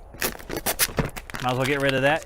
It would have been the AccuProbe leak detector from Yellow Jacket, but it's still in there. The paper doesn't matter. So that's test. Well, it's a test instruments a little bit, and then just some of the vacuum and charging stuff. All right, here is just electrical supplies, and we can see inside here there's a lot of randoms. Thermostat wire. This is 18/8 wire because we're in heat pump land. There is some, I think this is number 10 stranded wire. Have some conduit, flexible conduit. Some more number 10 looks like. Some split loom. One of those pre-made whips. Let's see, and I haven't robbed any of the pieces off of it, so that's pretty good. I have another Keter box down here at the bottom with various electrical fittings, conduit fittings, things of that nature. So pretty simple. This is electrical stuff. I want to add maybe a disconnect to this and a little bit more wire. But everything's so expensive right now, it's almost that if you don't have a need for it, it's hard to go out there and buy a bunch of stock just to keep. And I will say this, the only issue I've had with these Husky containers is sometimes this seal, this waterproof seal, has become loose and you have to put it back in there. So you can actually glue it back in there, I guess. I'm kind of lazy, I just tuck it back in there so I can do it again another day. I always ratchet stuff down, probably excessively. I like things to be very secure. I had some metal on top. I don't want it to come off. Have my ladder on top. Go ahead and take our metal in there. Go ahead and take a look inside of this box right here. Then we can slide it back to the back. This box is battery power tools, bits, screws, things like that. I have this Husky container with Sawzall blades and jigsaw blades. The Sawzall blades I recently bought were Milwaukee. They seem pretty good. And I have some Diablo jigsaw blades, which seem like they're decent too. Ryobi 18-volt circular saw. I have the turbo shears on the Ryobi, which I actually used on the call today to make the hood top. I have a Bauer drill, which is Harbor Freight, but this drill actually seems pretty good. In fact, I like this drill better than the Skill 20-volt drill that I was using as a service drill. This one is definitely more powerful and has more RPM than that Skill drill, which I like. It's better for drilling and putting in sheet metal screws. Largest battery that I carry for these tools is 3 amp hour, which is kind of small. I do like these Ryobi 3 amp hour batteries, but I do need something bigger. But a lot of the tools I have don't require that. I do have a jigsaw. It's brushless. It's a Skill jigsaw. I like this. takes 20-volt battery, and I like their batteries because they have little USBs on them. You can charge your phone or something like that if you have to. This is one of those batteries. You have a tester here on one end. Looks like we're 3 out of 4. And this one actually doesn't have the USB on it, but there's USBs on some of them where you can peel it out and plug it in. I must have left those in there with the other skill tools. We have one container for bits, screwdriver bits. One day I went through all my trays and tried to empty out all the bits. You guys can imagine, it's horrendous. So this thing is just full of different bits, and there's another one that's full of different kinds of screws. I have 16D nails if I have to build a platform or something. I have the little, I don't know what they're called, like I have those, like a spline screw, like decking screws that have the little spline or the torque fitting instead of a Phillips so they don't strip out. I have some of those. Actually, I prefer to build stands with those because then it doesn't flex and pull the nails out. So that's my power tools, and they're all battery, and I love them. I love battery tools. I try to use battery stuff as often as possible. That's why I'm a fan of the NAVAC pump, because I like having the mobility, and until it proves it can't handle the job as far as doing the job within 2 batteries worth of charge, then I'll change my mind on it. But right now it's done my job. But I'm residential, guys, or bottom of the totem pole as it's called. Here's where you guys can start judging me if you like. I have a little wooden rack with my nitrogens, which are both completely empty, which I found out today on the call. Thus we charged it with 68 pounds of pressure to test it. Recovery cylinder right here with a trace amount of 410A in it. Everything I could get out of it to put back in the machine I did, but there's probably a couple pounds of 410A in there. I should have used a recovery machine to pump the refrigerant back into the machine, but I didn't because I am a loser. Oxygen acetylene needs a few upgrades on this, but that is the rig that I have right now. And of course we have, I don't know why I said of course, like there's some tape, panduits, and drain fittings. Everything out here can be left. It won't get wet on the inside as long as I shut the lid all the way. So that's why I like it. Of course, you can see my lovely ladder right there. I use a 6-foot ladder. I know all the jobs I'm going to. If I were to get a client, like I'm like an ad executive, I guess. If I were to get clientele that required 8 or 10-foot ladders, I would carry one. But I do not have one of those, so I have a 6-foot ladder. I have a 4 as well in the shop, which you can see right here. I don't know if you can see that or not, but there's a 4 in there in the back. I'm super paranoid of things flying off the back of my car, so whenever I strap the ratchet straps across this in a crisscross pattern, I still wrap another strap around it that holds onto those straps. It's just the way I am, but you know what? Nothing ever falls out of my car, so that's a success. I can't say that for the rest of my family.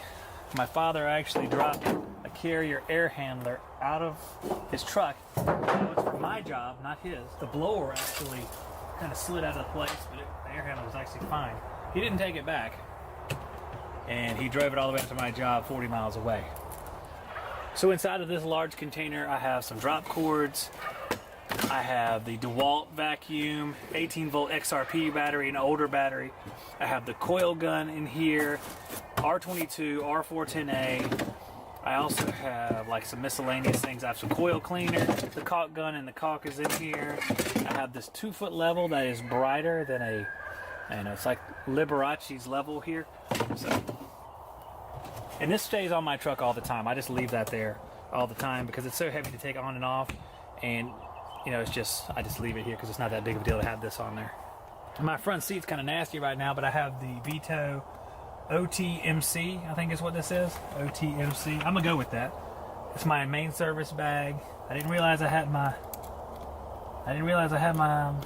mirror in here. I could have used that earlier. There's the top of the hood panel that I ripped off. I carry this is my trash bucket. It's got my trash in there, so I'm just dumping in the big trash can at the shop when I get back. At the very bottom there is some hand tools, and this is the P51s. And I have a charger that plugs into the back of this, and I plug into the cigarette lighter in here, or the cigarette spot, which I guess isn't a lighter. It's more of a power source, because I don't think they even call them cigarette lighters anymore, because that's not woke. I don't know if that's exactly true, if that's what wokeness is. I'm still trying to figure that out. I have a double stack here because my son's seat is in here. If my son's seat's taken out, then I can put these side by side, or whatever.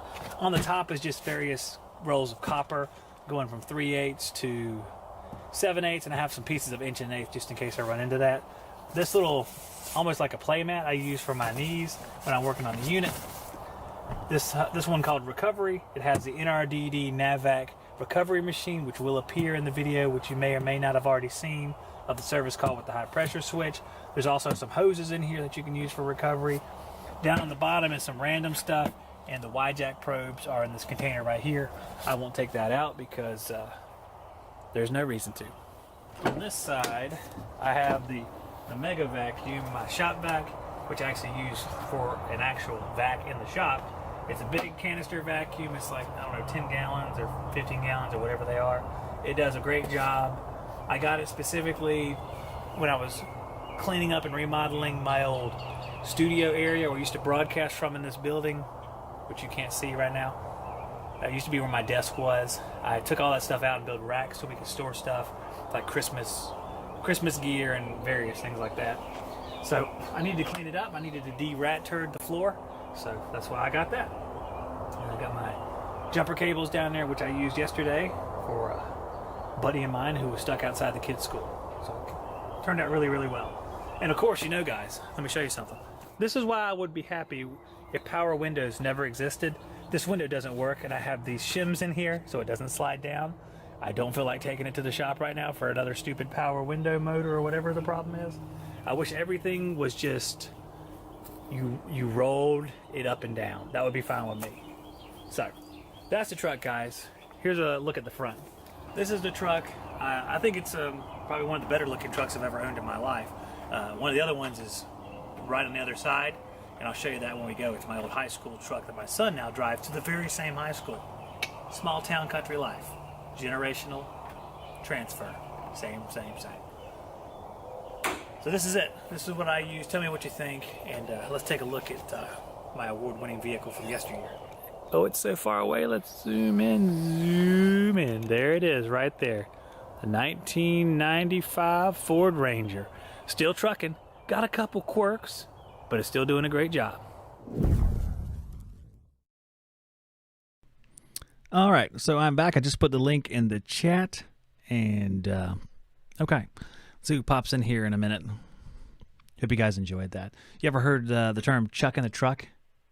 Well, now you've seen him. So that's it.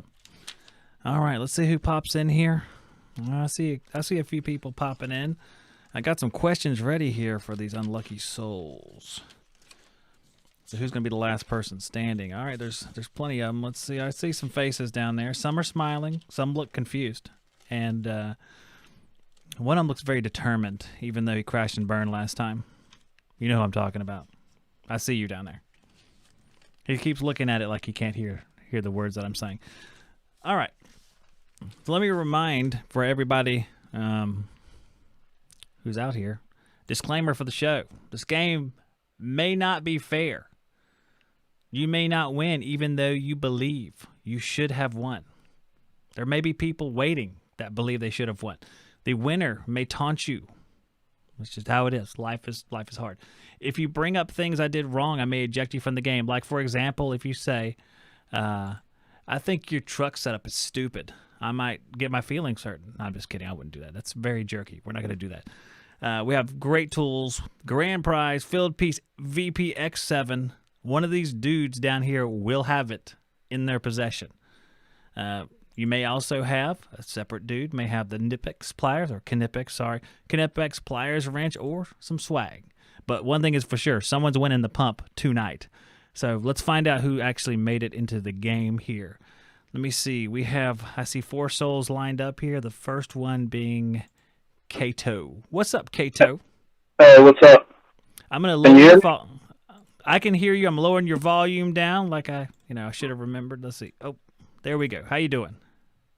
I'm doing fine. How about you? I'm doing really, really good. Is this Jay Kato? Yes, sir. All right, Jay Kato. Excellent. All right. Man, I have like this very distant memory of you winning something, and I'm mailing a package, and it keeps coming back to my shop. Oh, really? Is that you? Can't remember. I know I won something a long time ago, but I can't remember. I don't know. My mail took stuff. I think it was you, man. I think I sent out a package, and it's like you won something. It was like I can see it in my mind. Hopefully, I'm talking about the right person. I'm pretty sure it is. I sent it out, and it came back like twice, and I was like, I don't know what the deal is with the thing. So if you win something tonight, we'll make sure we get that right. I just want to put it out there. Okay, so we have Kato. We also have our buddy Ivan. Ivan, are you there? He's coming in from the darkness. I can't hear you because you're muted. You're muted, Ivan. If your technology fails, you know you can't play this game. You're going to have to... No, where are you? No, I still can't hear you.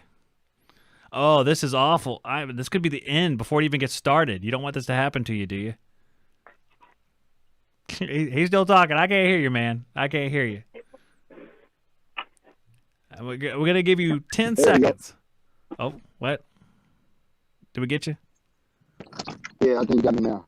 Okay, I got you now. All right, I'm going to adjust your volume real quick. Looks like you're going to stick around, so I'm going to adjust your volume. Oh, you're already good. Okay, good. All right, let's see. You're back to win big here. Yeah, right? I'm about to win it all.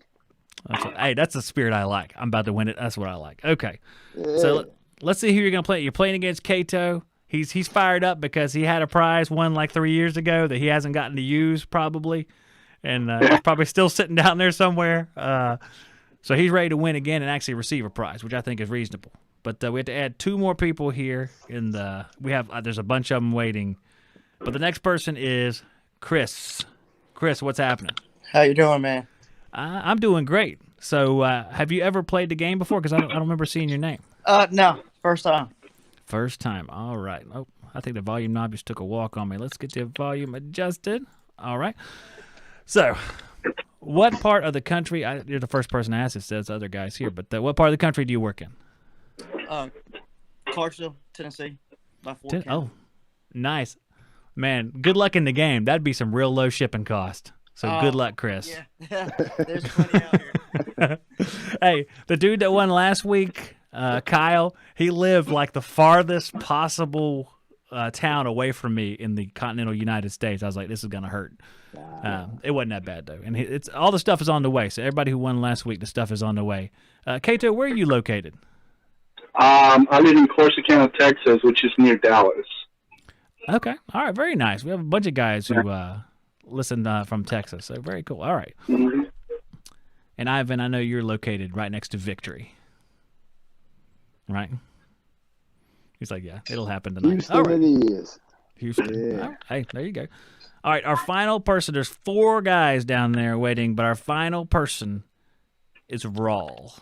Rawl, you made it. Other guys in here, I'm sorry, you have to come back next week, but we'll play again next week. We'll be playing every single week. So what's up, Rawl? How you doing, Mr. Zack? I'm doing really, really good. So how are you doing today? Where are you at?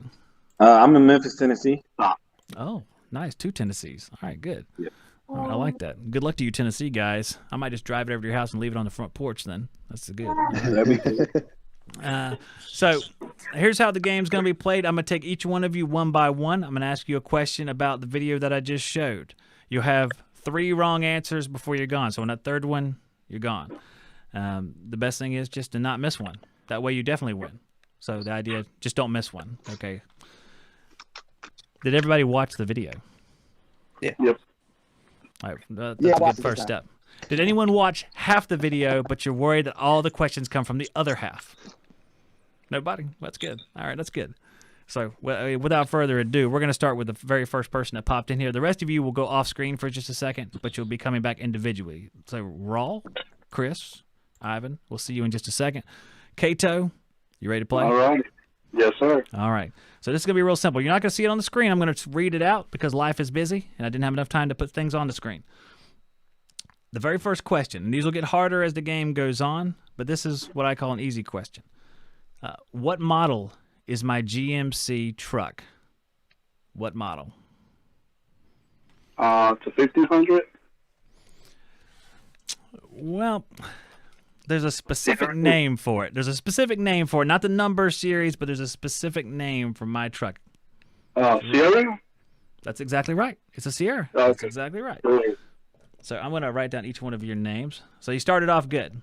So that was an easy one. They can get kind of like brain busters a little bit later. Yeah. But hopefully all these guys are gone by then, Kato, and you won't have to worry about that. Good. All right. So I'm going to bring you right back in here, but you're good so far, and we're going to bring in Ivan. All right, Ivan. Are you ready? All right. Yeah, I think I'm ready. I knew that one. Let's see if I know mine. All right. Well, you knew that one. Here's the next one. What emblem is on my shirt? In the video, what emblem is on my shirt? Ivan, don't look like that. Come on. Go back in your I know, brain. man. Why you ask that? That's not an easy one. That's a hard one. If I would have said, what model truck is it? You would have told me an F-150. It's a GMC Sierra 2013, Zach. Oh, man. I know what that is. Oh, man. But you don't remember the emblem on my shirt. Are Not you at sure? all. Think about Yellow, True Tech Tools, Yellow Jacket, True Tech Tools. I don't know one. I don't know. it. Well, unfortunately, it's Nike. It was a Nike emblem on my shirt. Yeah, It was a Nike I shirt. pay no attention to your shirt, Jack. You know what? Part of that's comforting. I don't want you looking at my clothes, paying attention to them. So, okay, that's fine. Yeah. All right. Well, yeah, you got 2 more chances before, you know what happens. But I'll bring you back. You have another question in a minute. So sit tight. We're going to bring in Chris. It's Chris's time now. Chris, are you ready? Yes, sir. I'm with him. You had some blue jeans on. That's about it. You know what? There's part of that that's like, okay, that's fine. That's okay. The tools I expect people to remember, what Zach's wearing, who cares? So in the spirit of tools, here's your question. What brand crowbar do I show? A DeWalt. Man, you're right on the money. That's exactly right. Heck DeWalt yeah, crowbar. that's about as much as I got. Hey, well, you nailed it. So you're good? You good? Yep. Keep going. Let's keep on going. So we're going to take you out, see you in just a second, and we're going to see Rawl. Rawl, what's happened? How you doing? How would you have done with the first 3 questions I gave the other guys? I would have passed them besides the shirt. Besides the shirt must have been poor Ivan. Ivan got the hardest of the easy questions. He's down there like, I'm being robbed. All right, here's your question. We can decide if it's harder than Ivan's ultimate difficult question. What brand are my clear top tool totes that I store stuff in? What brand are they? Husky. You're exactly right, Yeah. Ivan. I just like, me and Ivan have a rapport. I just like to give him trouble. I'm just kidding with you. Great job. You nailed it. You're going to keep on going. So we're going to bring back Kato. Kato, let's go on to the next question. Man, you ready? You're rocking and rolling. You haven't missed any questions. So I'm just going to keep on going because this could take a while if we talk every single time. What height ladder do I carry? 6-footer. 6-footer. Man, you're right on the money again. All right, we're gonna keep on rolling down the line because Ivan's ready to. We'll see what Ivan's ready to do. Here we go. All right. Here's your question, man. Here's your question. All right. In the video, I told a story about an air handler that fell out of a truck. Who was driving that truck? Your dad was driving that truck. Ivan, you're right on the money, and he didn't even care. He didn't Yeah. stop and take it back. Nah. He brought it to my job. It's unbelievable. And make sure you chat. Yeah. You chat people. Don't give people answers, okay? Or I have to turn off the chat. Don't give people answers. Come on. No answer I giver. turned off the YouTube. Hey, that's good. If they keep giving out answers, we have to turn it off. But we don't want to do that. So, all right, you're good. You're going on to the next round. So I'm gonna keep on rolling. Let's bring in Chris. All right, Chris. We're just gonna get after it here. What brand refrigerant scale do I use? Oh. Da da da da da da. I'm gonna just. Chris shoot starts the to moon perspire. here. Yellow Jacket. Oh, well, you're right. It is Yellow Jacket. That was a good go. All right. Dang on, you guys are good. I mean, I'm either make harder questions. Hopefully these get harder, and we have to eventually miss some, or we're going to have a 5-way tie, and it's going to be hard to cut that pump up into 5 pieces. That's fine. All right, let's bring in Raw. Here we go. What color are my ratchet straps? Orange. Daggone, that's exactly right. Yeah. All right, you brainiacs. I'm going to keep on rolling. Raw, good job, man. All right, Kato's back. What brand battery circular saw do I use? Ryobi. But daggone, that's right too. You guys are just super smart, or my questions are super easy. We're gonna figure it out here. All right, let's bring in Ivan. Ivan, Go to page 2 for this. Ah, man, that pays too. Page 2. It's here. What part of my truck is broken, but I don't feel like taking it to the shop? The window. That's exactly right. It's the window. It's the window. Yeah. You guys actually watch this thing. I expect people to use their restroom during part of it where their questions are asked. All right. Let's keep on rolling. Chris, let's bring you in here. Oh, man, there we go. Chris, what refrigerants do I carry? Yeah, R22, Mm-hmm. 410A. That's it. That's it. If you're about to name something else, so that's there's nothing else there. Yeah. 410A and 22, and you're exactly right. And let's keep on rolling, Chris. Good job. And Raw, here we go again. Man, let's see here. What brand vacuum pump do I carry? The one in the back of your truck. Mm-hmm. The one that was in the truck in the video. Mm-hmm. It's Uh-oh.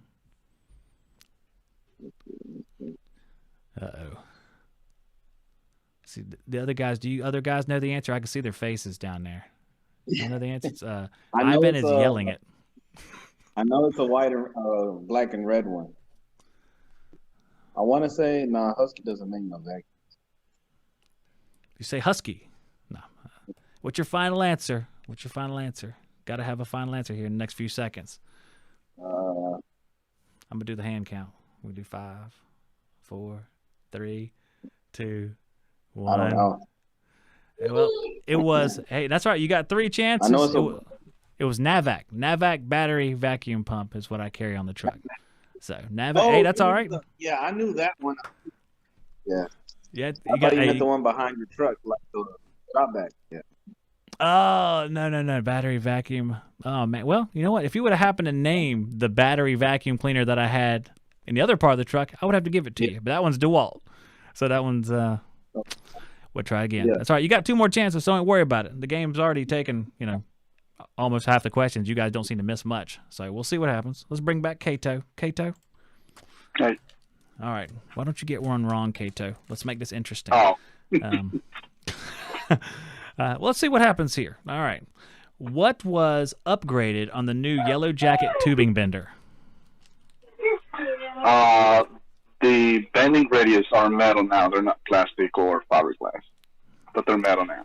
I thought I told you to get one wrong, but you didn't. Okay, that's fine. Hey, that's fine. We're going to keep on rolling. Good job, Ivan. You need to swoop in here and get something wrong, all right? Yeah, they counting on me. Guys are counting on you. You know what? First of all, let me bring everybody back for a second because the game is going swimmingly, and I'm gonna go ahead and tell you, I will give one of you guys. Oh, someone disappeared. Where'd he go? That's who's going to take it. There's a preview of things to come. All right. Well, if someone wants this stuff just to leave right now, that means at least you win something. Anyone want to take this stuff? Anybody? Everybody's like, no, I don't want your stuff. Okay, I want to win the vacuum pump. Okay, that makes sense. All right. Okay. So, Ivan, you come back. Everybody else, disappear for just a second. All right, Ivan, here we go. What brand tool batteries do I say have a USB connection? It's the skill batteries. Ivan, that's exactly right. It is the skill batteries. Yeah. If I run out of questions and I have to go watch the video again myself, that's going to be too much. I don't have that many vacuum pumps together. All right, let's see what happens. Let's see what happens with Chris here. Chris, let's get one wrong, Chris. I cannot hear you. You cannot hear me? I don't know why. I shouldn't be muted. Can everybody else hear me? Oh, yeah, I cannot hear you. All right, everybody else can hear me. I don't know what to tell Chris because everybody else can hear me, but he can.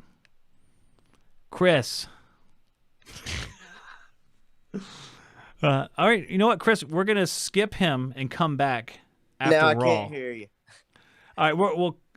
Okay, watch this sign language right here, guys. We're gonna come back to you, Chris. All right. You. All right, Raw. Chris is having technical difficulties, so we're gonna come back to him. What model is my high school truck? Did he just freeze? Did Raw freeze? Is this how the game ends for Raw? He freezes. Oh no, this is bad. This is bad. Raw, you're frozen. Can you hear me? Oh, this is you can hear me. Yeah.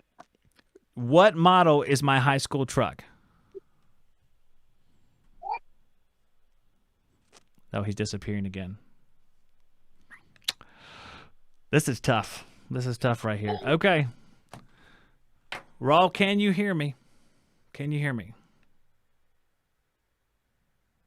No, he's gone. I can't hear him either. Raw, all right. I don't know what we're going to do. We're going to try Chris one more time. We'll try Raw one more time, and then we'll have to drop them out. Chris, can you hear me? Yes. Okay, that's very good. What model is my high school truck? I'm going to go with the GMC. Sarah, I know that's the one you're driving now. The high school truck, the one I showed at the end of the video, was a Ford Ranger. A Ford Ranger. Hey, that's all right. Eventually, someone has to get something wrong. So I appreciate that. But you have two more chances. So just stick around. I'm going to try Raw one more time. Raw. Yeah, I can hear you now. All right, you're back. All right, here's your question. How many electronic leak detectors do I show in my test instrument box? 2. That's exactly right. Daggone you guys. You guys are good. All right, we'll be coming right back. Let's go back to Kato. Kato, how many conductors does my thermostat wire have? 8. Thank you, guys. That's exactly right. All right, man. All right, we're gonna keep going. Ivan, please help us out here. Blow this game. What brand toolboxes are my electrical and copper fittings stored in? Electrical and copper fittings are stored in. It was 2 of them. Man, I think you might have got me with one. I know your son's seat is right there. Hey, you're not looking at the answers, are you, Ivan? What are you doing over there? I think you got me with one, man. All right. Well, Yeah. of course, you got 2 wrong now.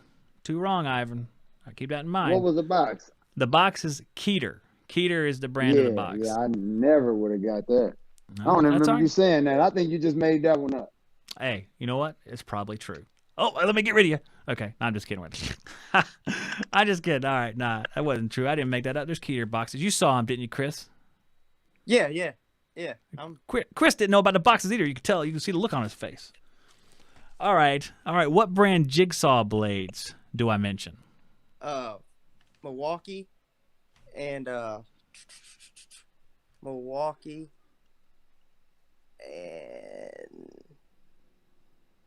I can't think of the second one. The answer, the Milwaukees were Sawzall blades. Sawzall. The jigsaw blades were Diablo jigsaw. That's what it was. Chris, you got 2. All right, I'm just going to say it. We'll be back. We'll talk about it here in a second, all right?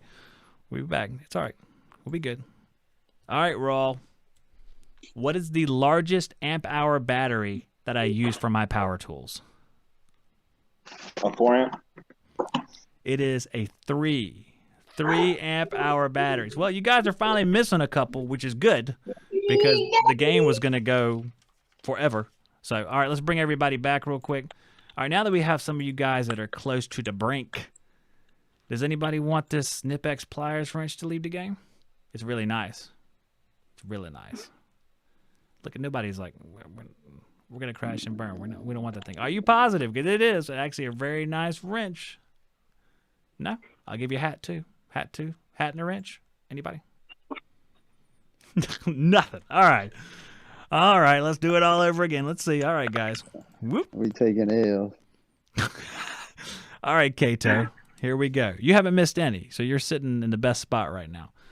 Yep. Which gases on my truck were completely empty? Nitrogen. Yep, that's right. Nitrogen. Yeah. Man, oh man. Doing good. All right. Stick around being number 1 over there. All right. Ivan, you didn't want that pliers wrench, so here we are. Okay. Yeah, man, you keep giving me all the hard ones, man. But I take that back. We good. Don't worry about I just want to remind you that the disclaimer. Yeah, that's why all I said right? we good. Don't worry about it, man. We All good, right. man.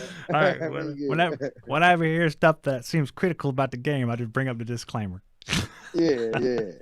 All right, Ivan, you've got one more, and you have to go. All right, so Let's go. here's the question. I'm gonna ask you 1st. I'll give you the swag. You don't have to even do the question. You can go and get swag. Nah, we're gonna roll that beautiful bean footage. All right, I like that. I like that commercial too, and those beans are excellent. Yeah. So, what color? Not better than mine. What color is my 2-foot level?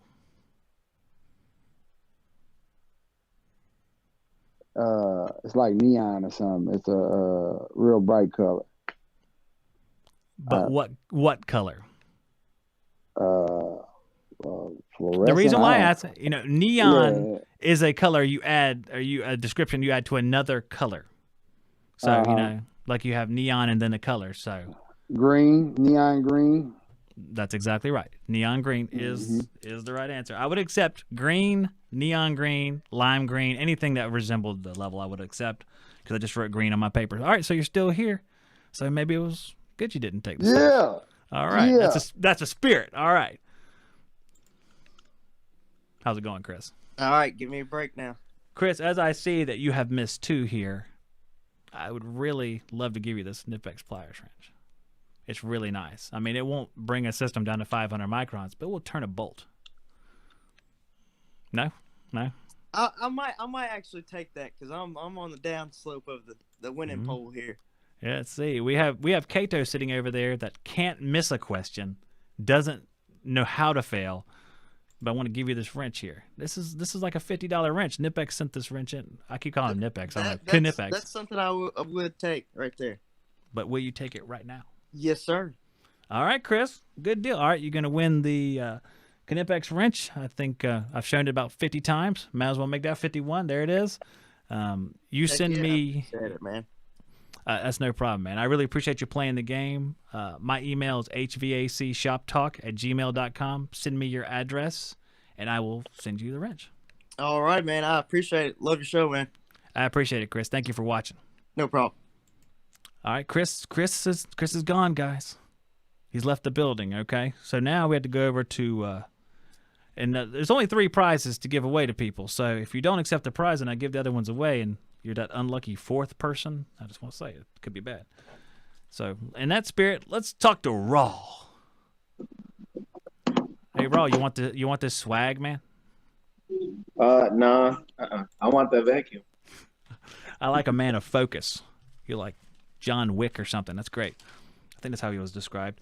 All right, so I'm going to ask you this question. You have 2 you've missed, so you can't miss this one, okay? Yeah. Raw's like, just do it. All right. What model veto bag do I show? What model veto bag? It's the MB2. No, it's not the MB2. It's a bigger bag. Think it over. What kind of bag? What kind of bag was it? Go back in your memory. What kind of bag was it? What did you see? It was that bag that opens up on one side. It's like a bag. It looks like a backpack. So what do you remember any model numbers in that area that you could even guess? Not really. Well, it is the OTMC. That's the bag it is. So it's open top. That's what the OT, I guess, stands for, open top version of the MC bag that zips up on both sides, which is really nice. But unfortunately, you know what this means. You got to come back and play next week. But you can come back and play next week, and we'll do this all over again for another. We got another vacuum pump, actually, so we can keep going vacuum pumps as long as they'll send them out. So I appreciate it. Appreciate it. Take care, man. Bye. All right, so Chris and Raul are gone. We have Ivan. We have Kato. We have you guys here. I don't suppose that, Kato is in a position to say he's not taking nothing. I mean, we all know that. He has 0 misses here. And we have Ivan that's got like an 0-2 count on him, and Randy Johnson's pitching. So in that respect, if we all remember Randy Johnson, I guess if you're younger, you might not. I don't know. Ivan, do you want the swag, man? Do you want the swag? Nah, I got enough swag, baby. Got enough swag. Okay, that's all right. All right, sit tight for just a second. Kato, all right, you haven't missed one yet. Let me see. Let me get the brain teasers out here. All right, we're gonna skip right to my hardest set of questions here to try to finish this off. All right, Kato. One of my kids had a ball game the day of the video. What sport was it? Softball. Kato, do you just not know how to miss a question? Because that's exactly right. Softball is the right question. That's unbelievable. Very, very good. Okay, we're going to bring in Ivan. Good job. All right, Ivan. Like I said, Kato doesn't know how to miss questions. He's what we call a ringer. He comes in and he wins the game. Like that Ken Jennings on Jeopardy. That's Kato. So good luck. They don't good want luck that with pump everything. today, baby. All right. So these are level 3 hard questions. All right. These are the toughest ones in the game. Last chance. Any swag? I'm good. All right. I'm Here we good. go. What model NAVAC tubing expander do I use? Oh. Ivan is filled with regret. No, it is the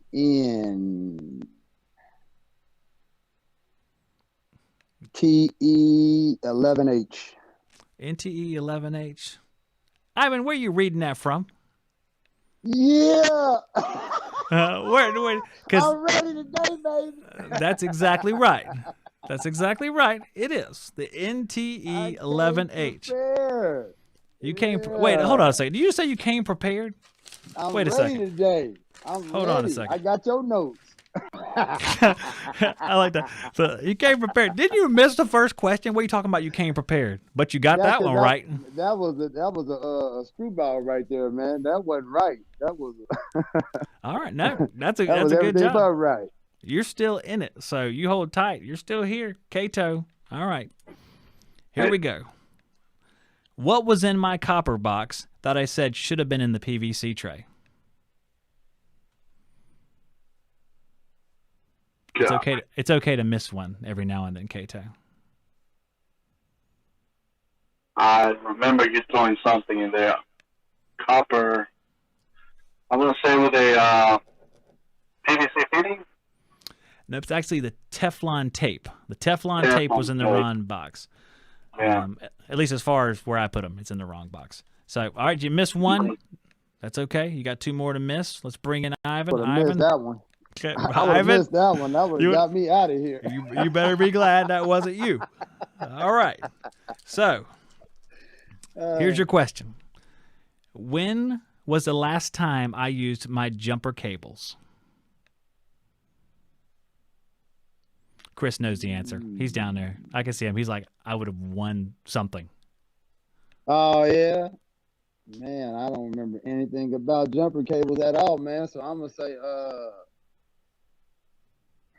on the random last week. Well, the answer was the day before. So fortunately, that's and I not thought right. that too. The day before. You know I like you because But you I go don't all the even- way. Oh man, all the way, baby. Yeah. All the way. But you got to wait till next time now. All right. You already won something, though. So you did good. Yeah, That stuff's on the way, so you should get it. I don't know. I sent it out yesterday. The day before. So it's been gone for a couple of days. You should get it the next day or two. So All right. Congratulations, Kato. That vacuum pump, like both of ours, we're just gonna keep it at your house. I like that. I like it. There's two things I like about Ivan. He's right about a lot of stuff. He has a good attitude, and Christ is the King, Ivan. You're right. That's right. So- Jesus, baby. So, all right. You know what? If you got that, you don't need a vacuum pump, but wouldn't it be nice to have both? No. All right, man. I'm going to let you go. And Right, everybody. good job. Way to crash and burn in style. That's what I say. I'll see y'all next week. All right, man. Quick question. Did you know the answer, Chris? It was. I would have said yesterday, but It would have been right. Video. It would have been right. Yeah. I just saw your face. I had to bring you on for a second just to ask you that. So, Yeah, I was. That was me right there. That's about the only one I would have been 100% on.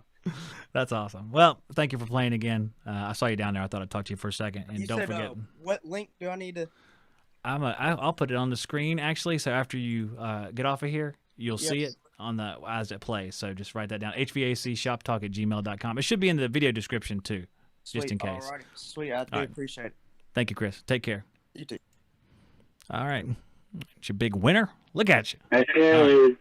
It's going to be critical that we get your address correct. So send me your address. You see the email on the screen. Send it to me as soon as you can. I'll pack it up and I'll ship it right out to you, man. Oh, man, I really appreciate it. Actually, I just need a vacuum pump because I just broke mine. So Hey, there you go. here you go. It's right down here Okay. waiting for you. All righty. Awesome. Yeah, send me your stuff and I'll send it out, man. Congratulations. Thank you. Have a blessed one. You too. All right, Kato. Ivan, stop yelling at the screen. What are you doing? I said I'm glad he won because I don't need a pump. I just wanted. I got 3 pumps. But You don't I need a wanted pump. that pump. I was gonna get rid of some of my other pumps if I got that one. Some of my other But he pumps, needs one. plural? But you have multiple 3 of vacuum them. pumps? Oh, my gosh. I got 3 of them, but I'm glad he won though. Hey, man. That's okay. Hey, you know what? Yeah, Jesus is the same yesterday, today, and forever. How's that? that's right. That's right. I take it. That's why I like you, man. All right. I'll see you next week, I dude. take it. Yes, sir. Later. All right. Ivan, always a good time. Guys, anyone who won, always send the email right there. Where's it at? Right there. Send it out there, and I will send you your stuff. We're going to take a quick break, and then we're going to wrap up the show. And I guess I will be, let's see, right back. What button am I supposed to hit? Let me look it over here. All right, let's take a quick break, and I'll be right back, guys.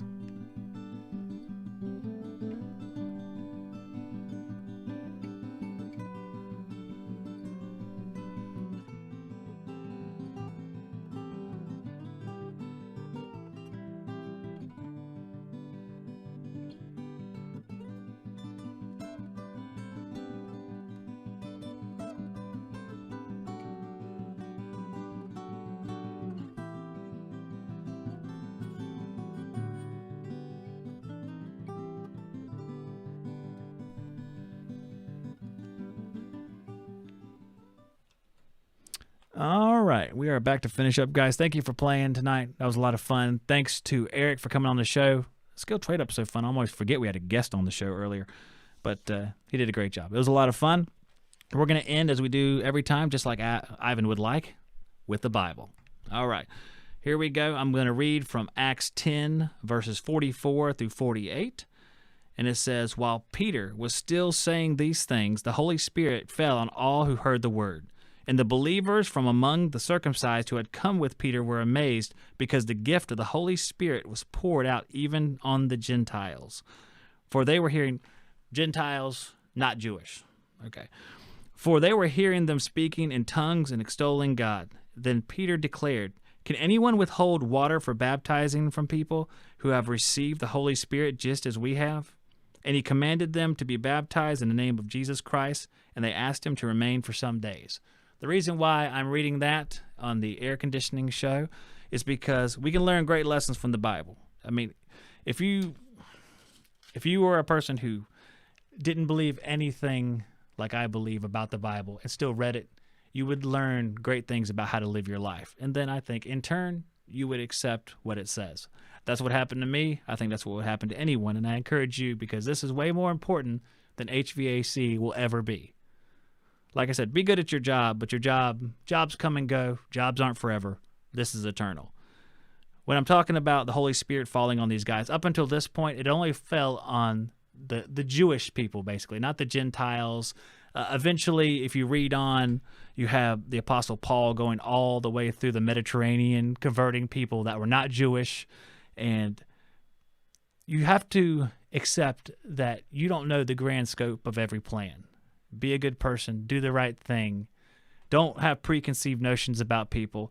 Peter was, these guys were amazed because the Holy Spirit, this gift from God, came down to people who, he didn't think it would ever come down to, because they were not Jewish people. So when you travel through your daily life and you see other people of other types, don't assume anything. Just treat them like you would treat anybody else. Like it says in the book of Matthew, use the golden rule. Treat them how they want to be treated. Try how you would like to be treated. We're all one group of people. We're all one race of people in Jesus Christ. That's how it's put together. That's how it is. If you live your life that way, you're going to have a good life, and you're going to be beneficial to everyone around you. It's when you break apart from that things go a very different direction. My wish for you guys is that you would investigate this further. Maybe read the review of Vacuum and Matthew, Mark, Luke, and John. Maybe read both of them. That's what I would say. All right, guys. Thank you for joining me tonight.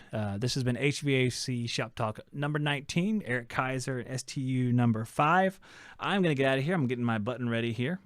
And I will see you guys on the next one.